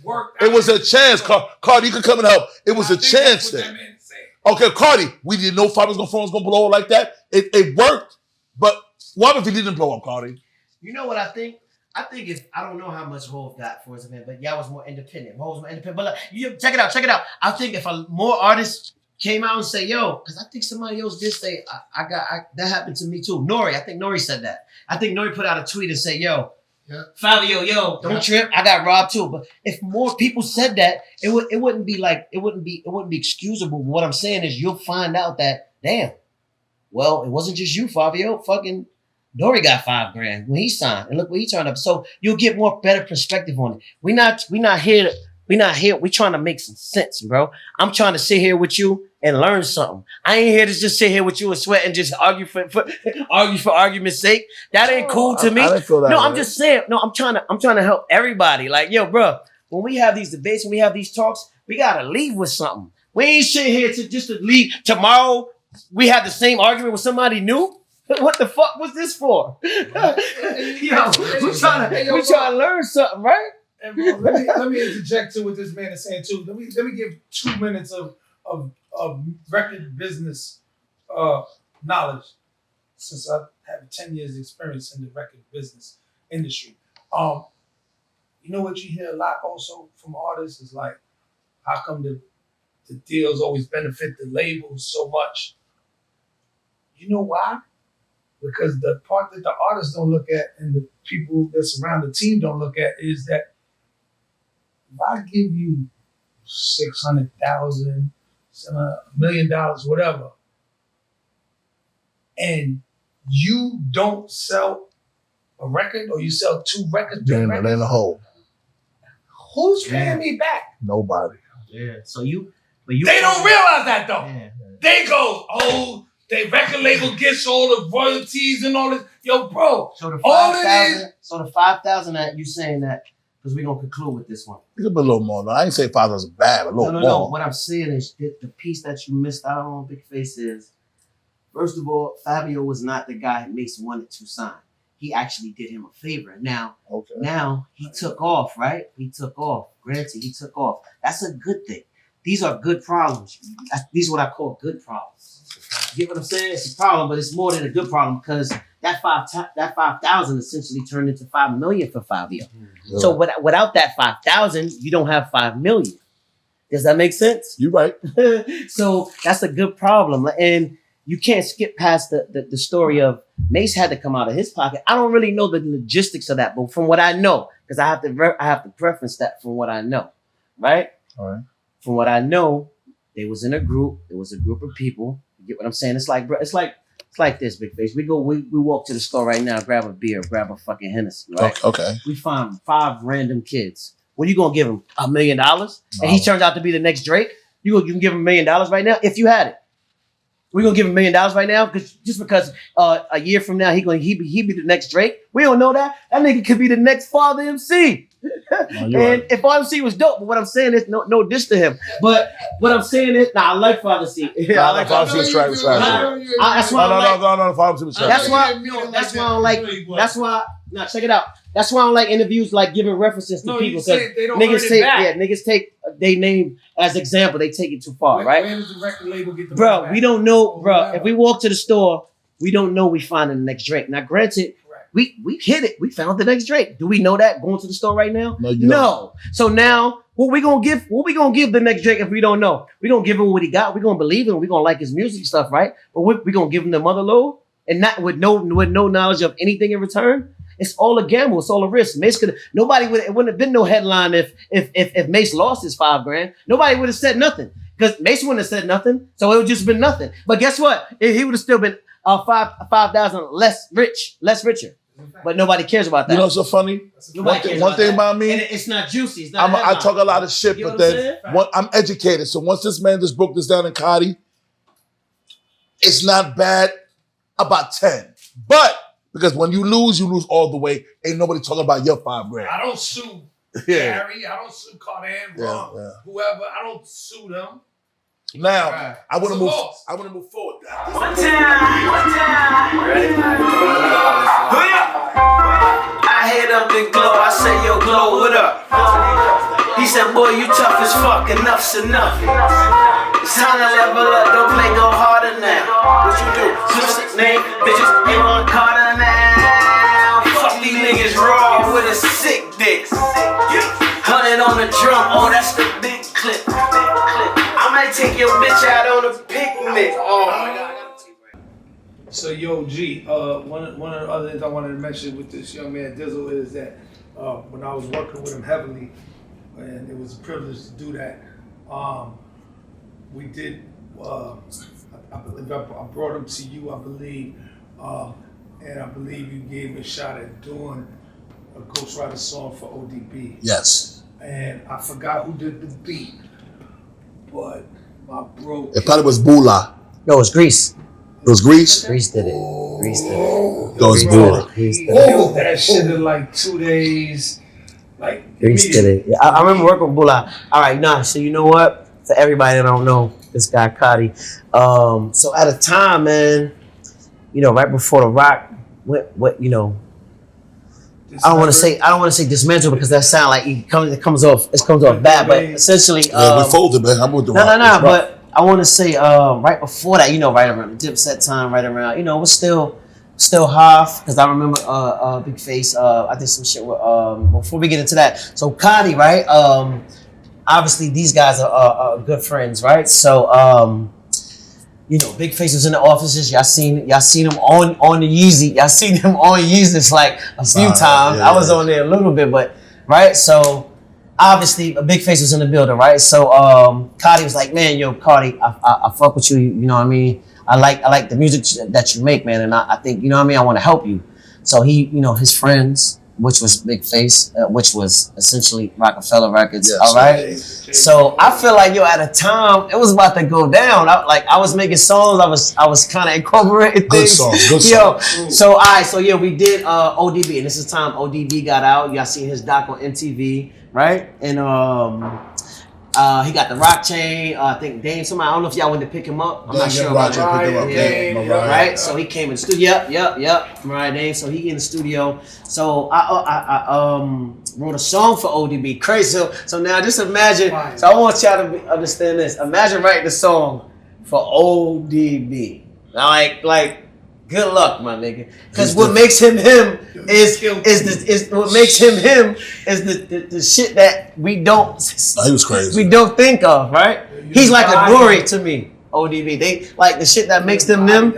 You don't think, you can't think of, right? So we did the song, right? So remember I said earlier, I prefer to be in the studio with the artist. Yes, you said so. To vocal coach it, to make sure, because I don't like just writing a song and then you just take it on your own and it don't come out the way I wrote it. I'd rather you nail it. You know what I'm saying? I'd rather you nail it how I did it. You know what I'm saying? To get the best product, right? So I remember being in the session at Sony and ODB was there. Yeah. For real, y'all probably forgot about that. Remember we did a lot of Chris and me freestyles. I remember that. We used to do that all day. I still got some of them joints on CD. Yeah.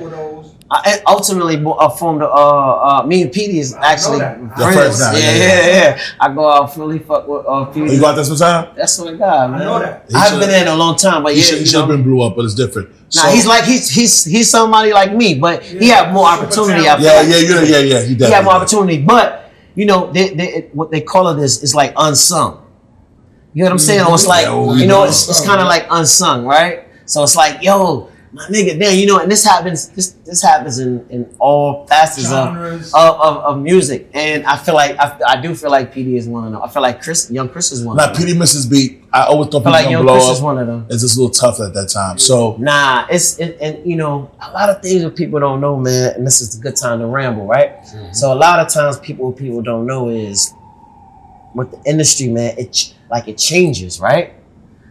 Right? It does change, right? So we got a lot of drill stuff happening. It's, you know what I mean? It changes, right? So it's like trying to, you know, get in at the right. It's all timing, though. Like you double. You get what I'm saying? And I feel like, I don't think we talked about this earlier. I just feel like, so you know the story about being in the game early, right? All right. So I feel like, yo, as you grow up in it and you spend 20 years in it as a kid, you get jaded. It's not the same. Some days you wake up and you don't want to write nothing. Yeah. You feel like how you feel. Like, yo, I should be I should be in a different space in life. You know what I'm saying? So hold on. So you kick yourself down, right? Then some days you get up. You might get a placement, right? You might get a fucking Cardi B placement. And then you feel really good about life. 30, 40 you know what I'm racks. saying? Yeah. So there's a difference between writer's block and uninspired? What do you mean? Because I'm Writer's like block, you saying yeah. sometimes you don't feel like doing it. So I would consider that. That ain't writer's block though. That ain't writer's block. That's what I'm saying. So there's a difference in your opinion. Yeah. That's not writer's block. Writer's block is when you just can't you want to write, but you just can't come up with nothing. Right. You know what I'm saying? You ever had that before? You did that before? But yeah, on both spectrums. I've never really had writer's block though, because, and this is another thing these kids gotta know. So people will ask me to write them a song, right, Gary? And they think paying me more, they're gonna get a better song. You get what I'm saying? They feel like, yo, they feel like, you get what I'm saying? They think the more the money, the better the material. And it don't, as an artist, as a writer, it just don't come out that way. So I say, yo, bro, don't worry. I just say, yo, bro, don't worry. I'm gonna give you the best I got, whether you pay me $100 or $100,000. So you can rest assured on that. You can put your trust in that, knowing, yo, all right, this kid's gonna write this. I'm gonna get the best. I'm not gonna shortchange you, regardless if you pay me more or less. Don't matter, right? If you get over on me, good. Yeah, good. You good. God bless. You got over on me. You pay me less for a great song, great. You feel happy about that? Cool. Run with it. But either way, I'm gonna give you the best. I'm gonna give you the best song that I'm gonna write. I'm gonna try my best every time. Every time I go to the plate, I want to go. I want to out the park. Out the park. No, out the park. Okay. It ain't no regular. I don't want no bass hits. I don't want no bass hits. Out the park, my nigga. So I know that from working with you, bro. Yeah. I never be like, yo, that was slum. Like you go to work. He work anytime I've been in the studio with this man, which has been many times. So yo, he's for the homer. He's not like Norby said in the y'all don't want to fuck with her. They want me to do the bass hit or the bunt, whatever. You know the rhyme. That's this guy. So right now, going all the way out. It's been hard for me all night to ask this question, but I'm going to do it because I don't know. I'm sorry. So if you punch me in my face, I'm going to handle it. I'm going to be like, it is what it is. But you're still here. Shut the fuck up. You still here with me, and I love it. You got shot, man. Right. That was tough for me. It took me a lot to ask you. I'm gonna lie to you. This was the last question because I like you. No, so I was visiting the hospital. So now I'm gonna ask you. I'm sorry. So did you hear about it in real time or? No, I'm like a year later or something? I met about a year later. Oh, okay. And I knew about it and kind of I forgot and people reminded me. And you don't talk about it much. I apologize. If I got shot, I'd be feeling the way. But I feel close enough to you to ask you. If I'm rubbing the wrong way, I'm sorry. Nah, it's all good, man. Shit. I mean, we can't take it back. It happened, right? All right. So many experience with that, if you don't mind me asking. Nah, man. I was just I was in Harlem at a midnight barbecue, man. It was shit started at like 1 a.m. I was actually, my reason for being there, we were shooting something, but it was like a doc on Harlem. I was with a couple of my homeboys from the group, right? Okay. And this was like around the. I remember this being the same time that Katrina happened in New Orleans. Okay, that's This is like like the 11, same 12. weekend. 11, It's like 12. the same weekend. I thought it was 8. It's 08, you might be right. 08? I don't know when Katrina was, but same weekend. When Katrina grew. That night. What year was Katrina grew? Can you Google that real quick? What year was Katrina, please? So. Nah, way before, way after that. Way after that. Way after that. Because Biggs, Bob got killed in 03. I remember that. All right, so yeah, we was over there. August 23rd, 2005. Wow, you're not even off like that. Wow, I thought it was 08. Damn, true. You're right. I thought it was 08. Yeah. You wrong. Damn, I thought it was okay. Good shit. So go ahead. Wow. So 05. So 05. Okay, so 05. That was Barack. Yeah, you're right. You're right. So 05. I'm at a midnight barbecue. Shit starts at midnight. So I'm. Where you at? East Side? East Side on 126 and Lex. Okay, I know where you at. AK by AK. By AK. Okay, you don't know about AK, right? Lay low. Over more towards the FDR though. Yeah. More towards the FDR. So man, I'm over there. We trying to really get. That's my only reason for being over there because I don't really got no business over there after 2, 3 in the morning. But we getting some footage. They like, yo, I had the camera, so they like, yo, you got the camera, bro. Yo, whoever's out here, it's just a good time to get some footage. The people's out there, it's B-roll, whatever. You know what I'm saying? So I'm like, all right, fuck it. So I leave. I'm in Jersey at this time, full-fledged. You know what I'm saying? Okay. I got money out. You know what I'm saying? I had a watch on. I was out there. I had a quorum on. So just to give you a time when quorums was booming, the big bubble face quorum. You don't know nothing about quorums. I can tell by your face.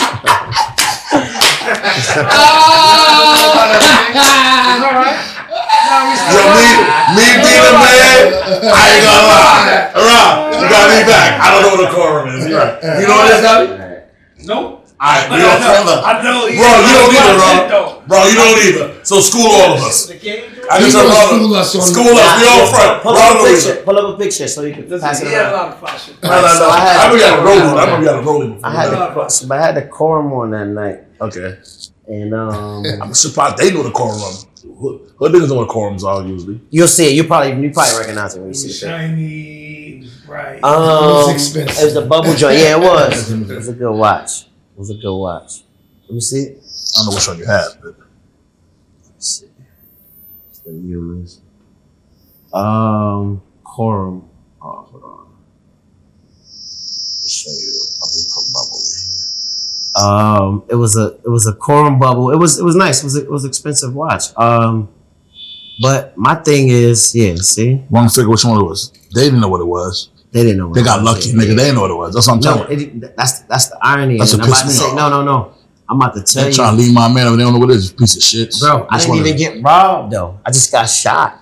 Oh, you never lose your watch. Yeah, we'll get to this later, right? Okay. So I had a quorum watch. You can give it back. You give it back. Okay. Yo, so I didn't even get robbed. Me personally, I would have rather have got robbed than get shot. I'd rather be like, all right, well, at least I got robbed.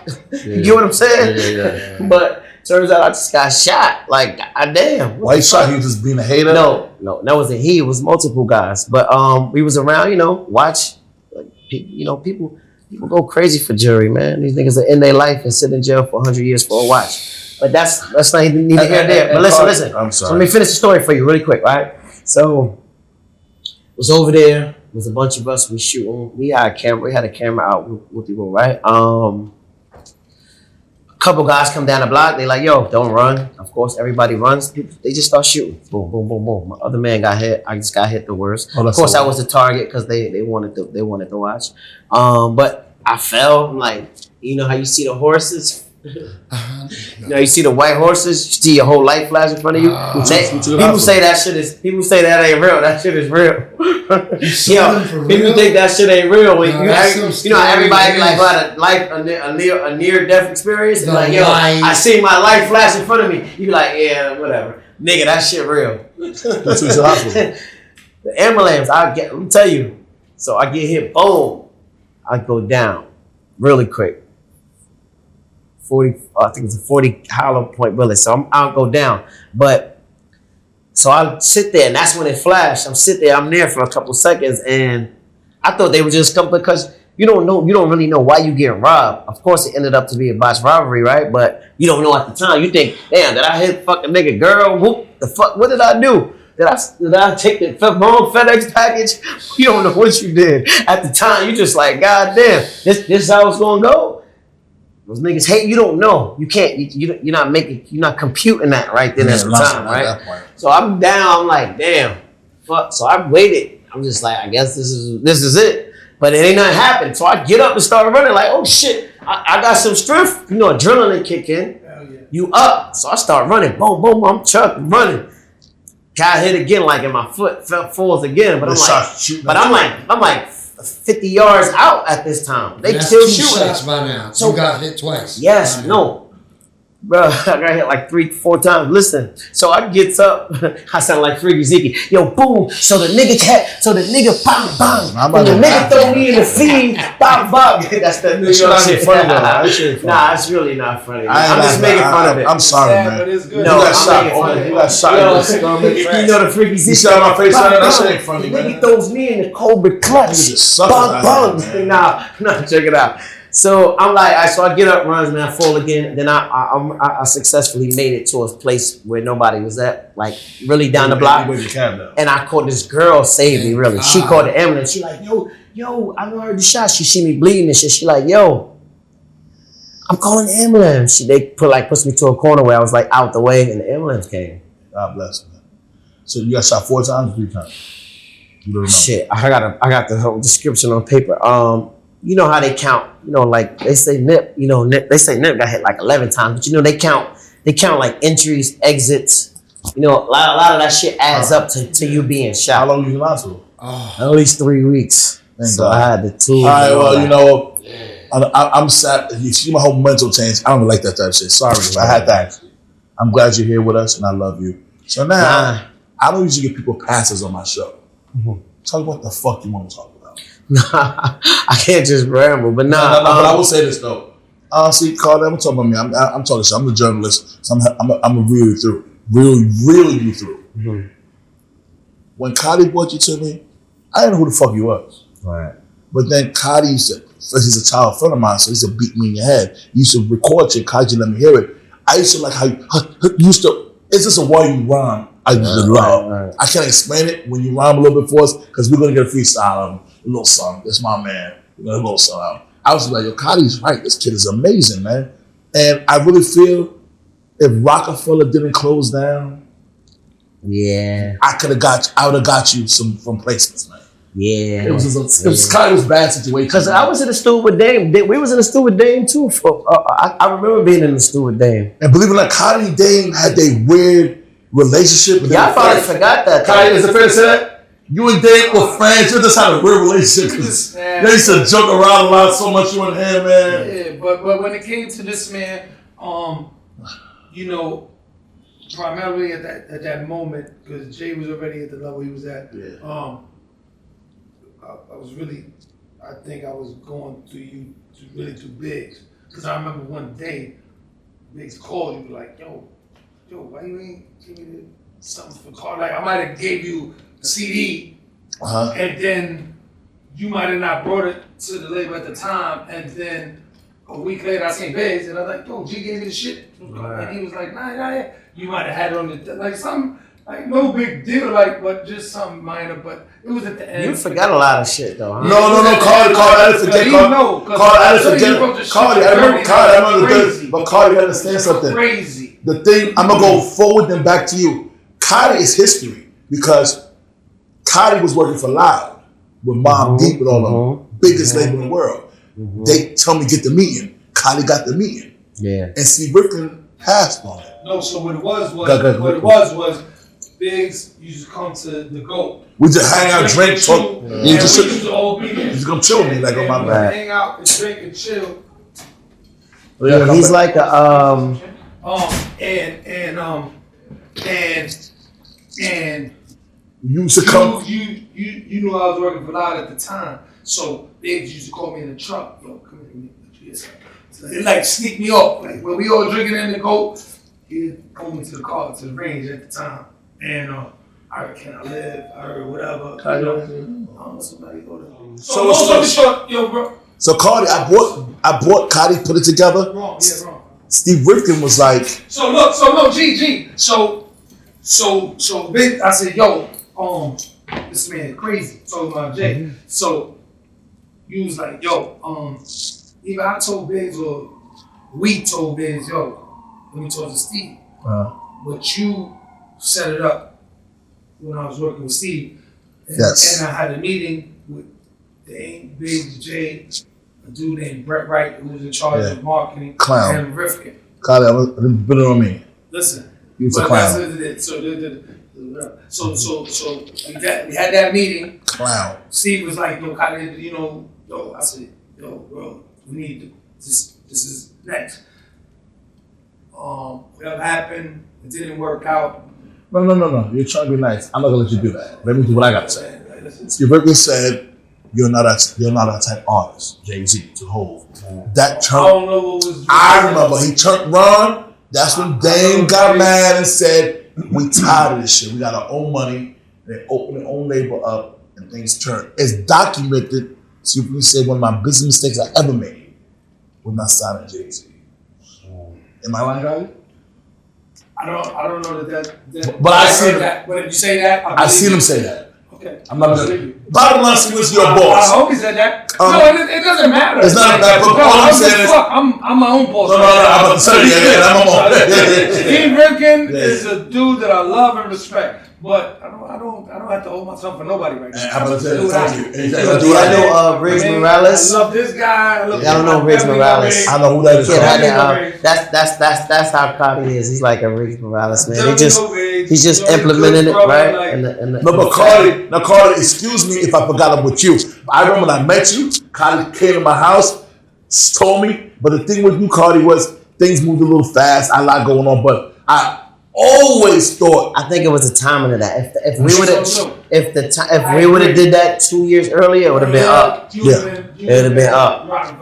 We had a lot of shit. I know Big's ear. I know Big's ear. Biggs was in charge of the signing. Didn't give a fuck. Biggs was the signing. Definitely. I know Biggs was already up. Because y'all started getting the feedback. So once you believe, right? So let's say y'all believe in this person, right? Okay. Once you believe, and then you start getting, and then who you got to pitch it to, they start agreeing with you. You're like, all right, yeah, I knew I believed for a reason. You get what I'm saying? You're like, where was we at when that was Sony Studios? When you was working with Chris and Neve? Yeah. And you was doing I put that together. I'm just making sure. I'm saying no, I'm not. Nah, it was about to be a goal, my nigga. We saw I was there, Cardi. I felt it. Dame called Big Dame. Dame was the boss, but Dame was on some other shit. Yeah. Biggs told me, Gary, that's what Biggs started respecting my ear. Yeah. What you want to do? And the niggas folded. Yo, he was so it was about to be a go. It was over, man. And was that Hope pulled the plug on that, right? Yeah, Hope pulled the plug. Okay. You know what my goal was? To everybody, I had a vision, and no one knows. I was into the world. Chris and Cardi, I was gonna make them do an album together. Yeah, Chris was because I knew it was going. Chris, go, you go. On that high times, rollies in the sky, time flies. I do this shit but she married now. It's hard to see them pictures in that wedding gown. My heart was kinda heavy, but I wasn't ready. Somebody grabbed the wheel, it was hard to hold it steady. Teardrops in the ocean. I fear not, but here lies the commotion. I stick to the old script. I'm not with whole shit. And I ain't trying to die alone, unlike most men. I feel it in the air tonight like Phil Collins. She let me pick the color of her nail polish.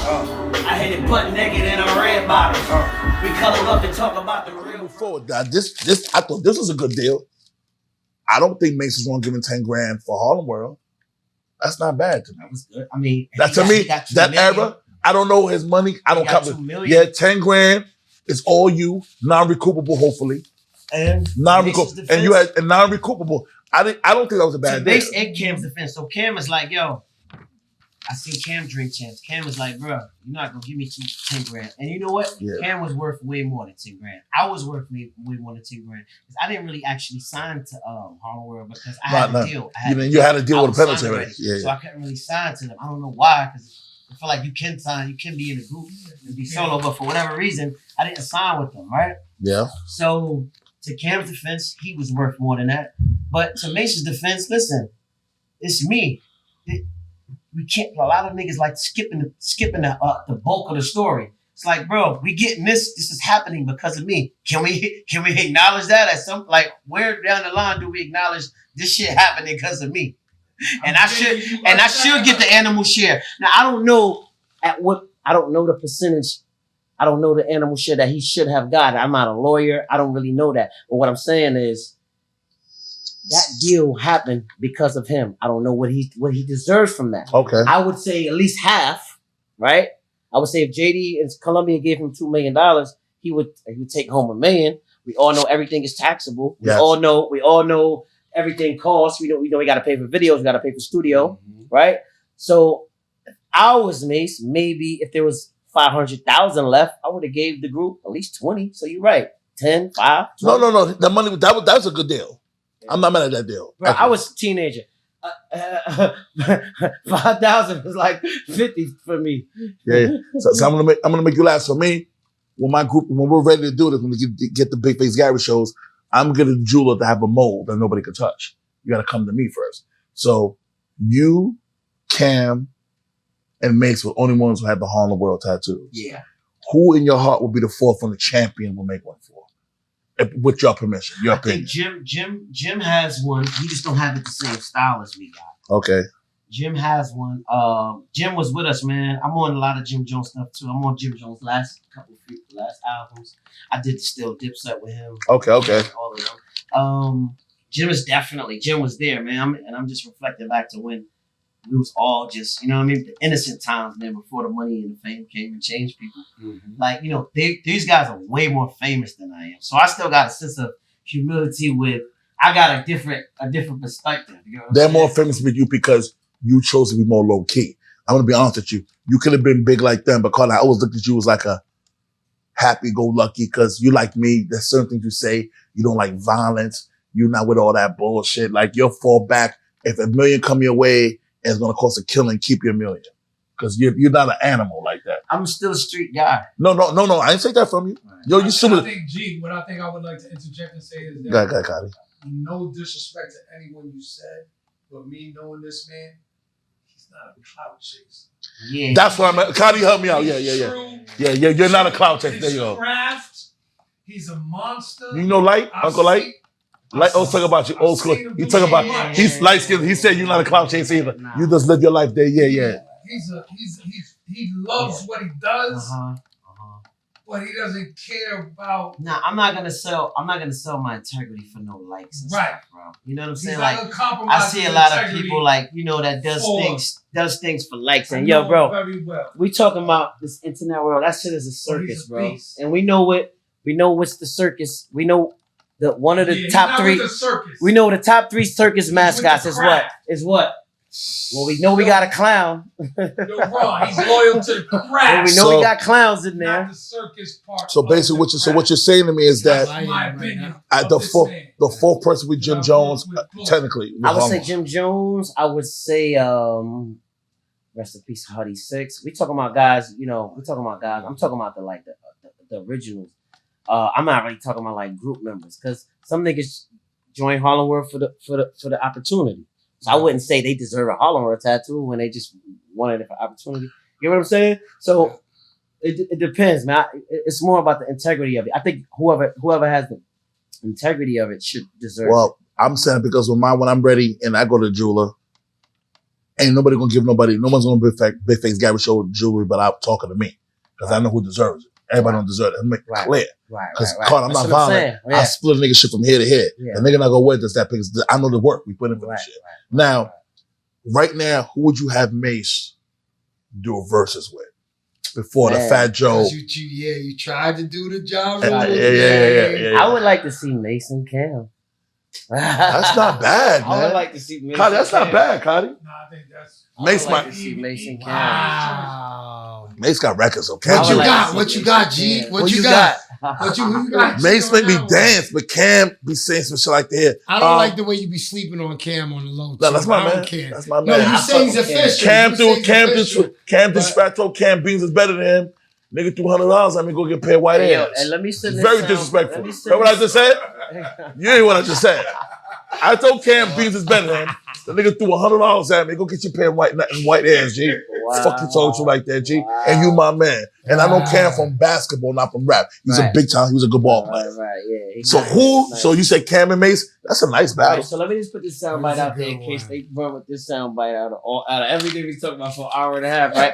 So let me just say, Cam was like one of my favorite, man. Cam was like, yo, Cam. That's how Cam got on, because Biggie liked Cam, and if B.I. that's how Cam got on. Biggie wanted to sign him, and he unfortunately he died, right? Yep. So his label partner picked him up. But yo, check it out, Cam, man. I don't know. Me and Cam don't really have a good relationship. I wouldn't say good. I wouldn't say bad. But me and Cam haven't really talked in a long time. And it's not really because of nothing. I don't know if he thinks I feel any way or I don't. Cam, we never did nothing to each other. You get what I'm saying? But It just happened. but I just would like to say, Cam, yo, growing up, bro, Cam is, yo, and y'all get the watered down Cam, because Cam thing is, yo, bro, I'm rich. I don't gotta rap. Like, I'm rich off of like socks, my nigga. Like, you think I'm trying to rap? But if Cam get into that bag, I like Cam's last album was really, really good. Forget the name of it. What was that? That's right. What's the name? Part 2 or something? I don't know what it was, but his very last album, I think J. Cole was on the intro, or was he on J. Cole's intro? Either way, Cam is dumb nice, bro. Cam is the rapper's rapper. Do not play with him. How is the king of New Do York? not play with him. Walking chocolate. Do not play with Killer. And I fuck with Killer. Cam is I feel dumb like nice. Cam and Fat Joe, to me, are two guys that are underrated, and I feel like they're Hall of Famers. Cam and who? And Fat Joe. In terms of, because of not only do they have hit records, but they've introduced the world to other artists, DJ, you know what I mean, Influence. producers. Right. They're like Hall of Fame to Cam me. legend. in terms of Legend. What they man. contributed. Legend. to I think, hip-hop. yo, you know what? I want to say And that it's too. probably more than that. I think Cam, you know, I think Top right what now. me and Cam is, he looks at me like, yo, you're really Mace's guy, and them two don't really get along, right? So he more feels like, yo, I fuck with you, Cardi, but you like Mace homeboy. So I gotta be safe. Yeah, exactly. But me and Mace don't get along just like him and Mace don't get along sometimes. Now me and Mace, you know, we cool, we talk, we speak often. You know what I'm saying? But it's more homeboys. It's no business. Right. That's the thing with That's what I the said. thing, bro. Yo, when you don't gotta ask this nigga for nothing, you don't need somebody for nothing. It's the lanes, the opportunity to just be cool with each other is on an even kill, bro. I don't need cab fare. I don't need plane fare. I don't need bus fare. I don't need hotel fare. We just like when we first met, when we was all broke, Right. and we just clicked as humans. Get what I'm saying? Mm-hmm. So me and Mace, we're there now. There's no business. So I'm not gonna be mad at Mace if he say, yo, meet me at JFK and he's not there. And I'm there 2 hours early and I'm just mad. Get what I'm saying? Because there's no Cardi. opportunity for that. Excuse me, it's funny what you said because I just told Ron that I haven't seen Jay-Z since 04. I haven't seen things 04. If I see them brothers, all I want to do is It's you know, love, laugh and love, joke and love, hug and love. laugh. Yeah. I know they love me because I have no issues with them. Right. We ain't hurting. I'm hanging in there. Right. But you don't need them for dollar amount. And that's the space to be in with sometime with these people that got money and stuff, because they need to let their guard down. Like, oh, all right, Big Face ain't calling me for what's the name? For a birthday gift. They looking for that. No, this is they used to it. No. Nah. They're just everybody always wants something. I don't need I have a decent crew here. I mean, yo, what up? This is different, man. Now, I gotta move along because I'm feeling good about life right now. You, Mace, Cam, you work with Diddy, Jermaine Dupri. What was the best camp you ever worked with that you enjoyed yourself, man? Damn. I like working with Puff too, but yo. Now, Puff's a funny motherfucker Yo, right I'm there. gonna tell you this. Nah. That's my not man. even That's a funny Listen. motherfucker right there. Yo, I'm gonna say this for the record, man. Yo, Puff Daddy, bro. This last lifetime achievement he got with the BET. He need 3 more of those, man. Puff Daddy, bro. We all gotta understand, like, Puff Daddy is our Quincy Jones, Barry Gordy. Yeah, he killed it. Like, we gotta, whether we like it or not, we gotta understand that, yo, Puff Daddy, man, P. Diddy, Sean Combs is arguably, you know what I'm saying? He is our modern day Barry and Quincy. So, right. So with that being said, right, Puff Daddy is working with him, bro. It's like you still, you know what I'm saying? You still feel like it's like you in there with Michael Jackson almost. And he way cooler than Michael be. He's, he was cool to blow with you and all that. But I work with Puff mad times. But what I'm saying is, working with Puff is still like, even to this day, it's like, yo, Puff Daddy, man, that guy, you know what I mean? He raised us. He raised me. Y'all older than me, right? So he raised me, man. That's my Barry Gordy. That's my Quincy Jones. He cursed me out one time real bad. Nah, he that's Puff Daddy. But what I'm saying is, so that was a great experience. Jermaine Dupri, great experience. I like JD. You know why? Because JD, you can argue that JD is might be more talented, or you get what I'm saying? You know what I'm saying? I've been in the studio with JD, and he pushes the buttons. But Puff Daddy, he don't have to necessarily press the buttons, but he still got the same vision. And that's the credit. You got to give credit to that too. Yeah. You know what I'm saying? It's still a good source of creativity, right? You don't got to always press the buttons, all right. But you got to know when to tell a nigga to press the button. Yep. It's still the same genius. Yep. But I like JD because JD actually pressed the buttons, right? Not over Puff or whatever. And but JD used to smash Janet Jackson. That's legendary. Leave him out of that. That's legendary. Yeah, nobody. Yeah. You would take Janet over J-Lo? God damn it! I'll take Sade over both of them. Well, shit, I would take I like Sade. I like Sade. So, yeah, I'm different. I like Sade better than both of them. Actually, I'm in love with Sade. I'll take my wife. I'm out of it. Anyway. Y'all ain't get me in trouble. Let me move forward. Give me a K-Slay story, man. K-Slay, wow. Yeah, Drama King, rest in praise to K-Slay. K-Slay, man, that's my guy. He's a Leo like me too. We always had that in common. Man, I remember going to K-Slay's house that everybody talks about. That one shit on First Ave. East River Projects. No, this wasn't the P's. This was in a building. Oh, okay. And they used to have to throw the key down. You got mad people up on the wall. I remember K-Slay. I used to be like, I used to call him. He used to answer the phone. What? Aggressively. Like. No, not aggressively. What? He don't know. I don't know if he knew the number. It wasn't directed towards me. Oh, that was just his way of answering the phone. Yeah, that wasn't for me. He was just like, yo, what? I'm like, yo, Slave, yo, this Cardi, what's up? He's like, all right. Oh, yo, what's up? He's like, oh, now I'm here. Just pull up. And back then, I used to get paid for freestyles. Okay. Certain people. And Slay was one of the ones that was like, it wasn't a lot of money, bro. K-Slay might have given me $300-$400. But it's something. Yeah. But at the time, you get what I'm saying? So, but that has nothing to do with that. Has nothing. But I did way more freestyle than I got paid for. So, however, no. But let me give you a good Slay story. So I used to go there when before Slay was even on the radio. K-Slay did an Alpo when Alpo hosted his mixtape from jail. I remember that. And I'm on there, and Alpo actually says, yo, Slay, I gotta find this shit. He like, yo, what's up with Cardan? That shit was crazy for me too. That was crazy at the time. This was like, what, 2012 or something. Maybe earlier than that. Maybe 2006. I don't really know the date, but he did that. Yo, Slay always loved. He got me. I went on a Shade for a File, did a freestyle with him. Okay. Yes. Always loved, man. He always, like I said on my caption when I RIP to him, he was always helpful, man. Always looked out. He was a different type of dude, man. Guy. Yeah. Shout out to his twin brothers. Now, I'm gonna get a little more. I'm gonna give you a story. You're gonna love it. So, Carter, I'm a fat fuck now. But Carter was says I'm a ball player. I played against Scotty, Big Head Scotty. Yeah. So, my crew is good dudes, but my crew, I ain't naming them, ain't no street niggas. So we balling, but we not balling the way we want to ball. And Scotty know we good ball players. Scotty was a good ball player. Yeah, so he said, yo, you're not playing hard. And we know Scotty get busy. Yeah. So he flipped out. Yo, play fucking ball, man. I ain't no fucking bully, man. My street shit is my street shit. This was where? This years ago before he died. What park? Oh, Ray Diaz. 102nd Avenue. You don't know that. You're young. Yeah, so because my niggas is like, this nigga's a stone cold killer. Fucking niggas talking about, we ain't with no problem. I'm like this, I ain't playing no mind. But I ain't playing hard as I see they not playing hard. And I'm keeping it real. You're not gonna be the only nigga. Nah, I didn't go broke my head off. So that he see it, Ron. Yo. And he's like, yo, play ball. Yo. I'm all right. I know y'all know me.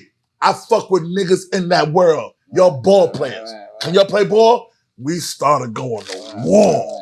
And he was nice. What is this same game? Who was you Well, great. No, we just Ray D. We played 100 first. So what crew you was with Damon and them on? No. 102nd and Amsterdam. I played with Scotty all over the place. The main guy, remember, it was Greg Kirkus, Ray Diaz, 102nd and Amsterdam. Okay.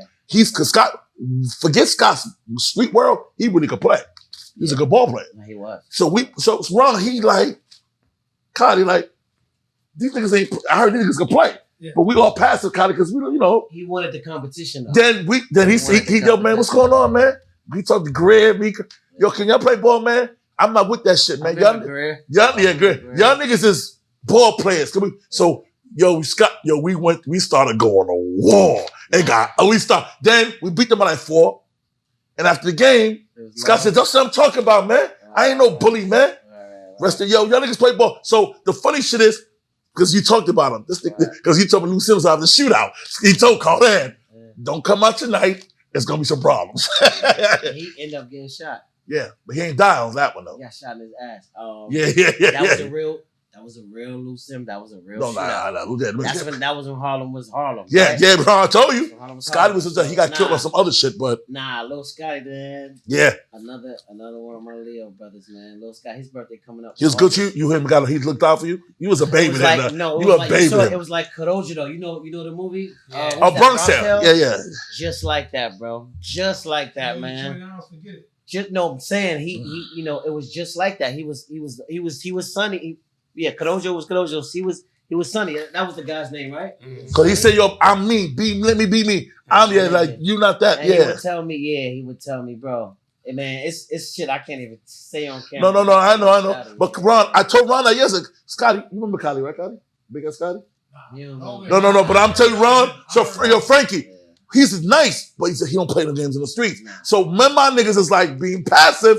Because we're like, man, we ain't going through this shit. Yeah, we not about to turn a basketball game into a fucking... Yeah, so he could tell because he know we know, I ain't bragging, Cotty was good ball players. Niggas, we respect Kirk Gray, us. Yeah, he's like, these niggas ain't playing hard. Right. They called the timeout. Yo, what's going on, man? Yo, man, that's that world. Can y'all play ball, please? Yeah. Because I'm going to bust y'all ass. Y'all going to bust. Ron went to war. He was definitely competitive. Bro. Greg, Kirk, Craig, Eric McCarty, me, Steve-O, Chris Michelle. Yeah, it was great. So rest in peace, Scotty. So I doesn't say that story. Scotty. I'm trying to think about a good story. He was, Teddy Riley, Rights in Effect. Yes. I know he was saying that. That's the whole, you got Teddy Riley, you got, Rumshake is one of the Yeah. So they Posse D. Yes, right? I know them too. Posse D, right? So, it was just like Sonny, man, in Bronx Tale, bro. Nah, great move, great example. He looked out for me, man, and treated me just like that, bro. He, Frankie Height. Yeah, he was definitely like my mentor for a long time. Yeah. Even after the success came, he was still alive. I forgot what year Scotty died, but I remember he died years ago. Him and Bob had, you gotta go tell that story. 2000s, I want. Cotty, him and Bob, I go tell the story. Cotty, him and Bob. Cotty, him and Bob had a beef. Word. Big's brother. I'm going to. So now I'm gonna go forward. So this is the deepest shit you said in the whole story. This is the deepest you said in the whole story that I like a lot. Me and Ron started this shit together. I'm gonna give you a story because you called Kuda. When Kuda got you that publishing deal, he made up for all the mistakes he made. He did. So I respect that. He made up for not having my covering me for the points and stuff. Yeah. So okay, and now so essentially I got the money. The money that I lost. Yeah, the money that I lost, I kind of got back because he got me the publishing deal. Yeah. So I was like, damn, you know what I mean? He Kuda one, he figured out like, yo, damn. He like, yo, damn, Carter, you wrote because like I said, hold on 1 second. Yo, when we write these records, right? Nobody knows. Anybody would be lying to you if they said when you write and recording a song, they know it's gonna sell 100 million records. That's a lie. That's a lie. That's a lie. Right? So after a while, Kuda's just like, yo, damn, this record is out of here. This shit is damn. And we did it. I definitely got paid for everything I did, right? But in hindsight, did I really? Because it wasn't on credit. No. You lost some M's. No, but I lost some M's too. What I'm saying is Kuda's like, yo, damn, you know what? Kuda's like, yo, you missed that. So let me, you know what? Let me help you. Let me try to make it as right because it's never gonna be the same. So that's what I was saying. So he helped me get a nice publishing deal. He got me get a nice publishing deal. With no pub, and then later on, you learn you got some pub. Is that correct, my bro? Yeah, no, he got me a publishing deal, man. So he got me. Hey, did you ever with Big John? He got that's the one. That's the one. That's the one. Cause Big John got. That's the one. Ron, you know Big John. Who set that up? Who'd have set me up with Big John? Yeah. 4 Seasons? Yeah, word. Okay. I forgot. Yeah. And Pharrell got me my deal. So Big John leaving, he coming to meet me at the 4 Seasons and 50 Cent right across the street from Jacob, right? He bumped into Pharrell. He like, yo, Pharrell, like, yo, where you going? Big John like, yo, I'm about to have a meeting with this songwriter, Cardan. You know him? Pharrell like, yo, huh? Nigga, give that nigga, sign him.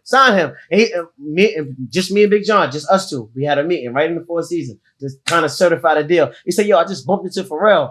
Pharrell said, just give you the deal. I'm like, what? I ain't see Pharrell in a while either, but he like, yo, Pharrell said, yo, just sign you. I'm like, what? It was up. Boy. So not only was it Cuda, because he got a lot of respect for Cuda, he got a lot of respect for Cuda too. Yo, that's crazy. I forgot about that. Big John, my man. Pharrell was like, "Oh, word? Oh no, sign him." Now, granted, me and we, like I said before, we worked on the penalty on that label, Tommy Boy. I cut a lot of checks for Pharrell too, but that doesn't make him say Big John to sign him. He fuck with me. Yeah, he fuck with me. You know what I'm saying? So my thing was, it's funny you said that. So I know in my world, I did a little time. I came home and I got lucky and got a job with Damon because we friends before that. Mm-hmm. And I A&R Beanie Seekers Best Album to become. I did Freeway, Young Chris. I did a lot of work. And Cardan, I didn't know the game, so I didn't get paid what I was deserved. But it was okay. I learned, and now I don't make that mistake. So what I'm saying is, Cuda made up. So now, this one I'm getting to Ron. You call Cuddy a quarterback.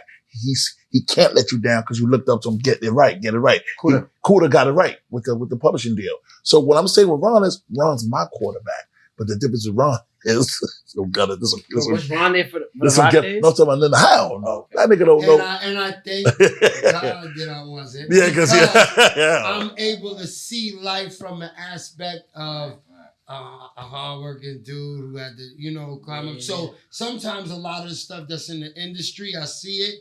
You don't like that shit. Cardi, guess how I am, Cardi. Rocafella folded. Guess how for him. You gonna laugh. I don't lie because when it go, me and this nigga was working for a messenger company, driving vans. Mm-hmm. And I didn't want to do shit for music. I was devastated. Mm-hmm. And then he didn't know I was Big Face. Hustling. Yeah. Yo, he didn't know I was Big Face. Then one day, I'm getting a package with the office. Niggas yelling, yo, fuck you. I said, what? You fucking Big Face Gary. You piece of shit. And he looking like, yeah, who are you? Yeah. I said, nigga, out there. So we like, whatever. So what I'm pointing is, he's the quarterback for me now, but he's my quarterback learning. Because Ron, we didn't know how to post. Yo, we didn't know how to post when we started shit 2 years ago. You think it's a joke? Ron, am I lying wrong? No. We didn't know how to do nothing.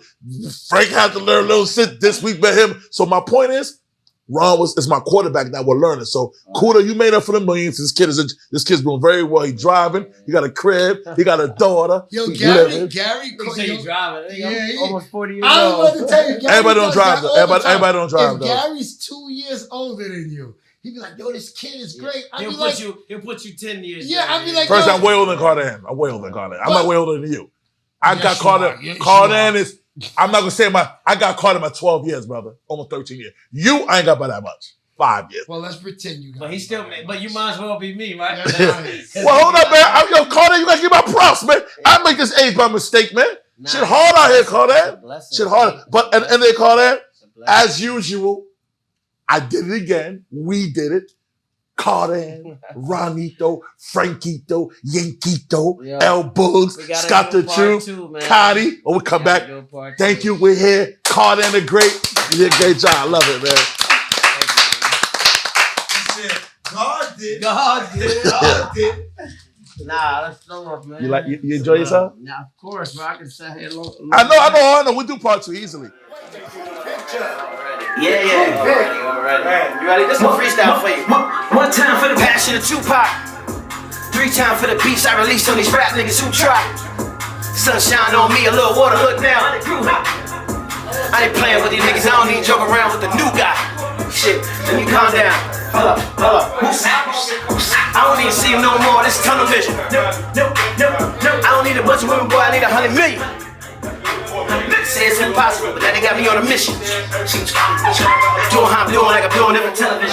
I sleep in Mars, I spit these bars. We not the same, no. I swear to God, all of these bras just lick on my brain. Whoa. They sleep so rude, trying to waken them. Good dude, cook food, no apron. Break rules, fake dudes. I don't even play with these niggas. I don't even play with these hoes like that. Nope, I ain't got faith in these niggas. I ain't got faith in these hoes like that. Nope, I do not roll like that. Like that. I don't even flow like that. Like that. I don't even know them like that. Not like that. Not like that.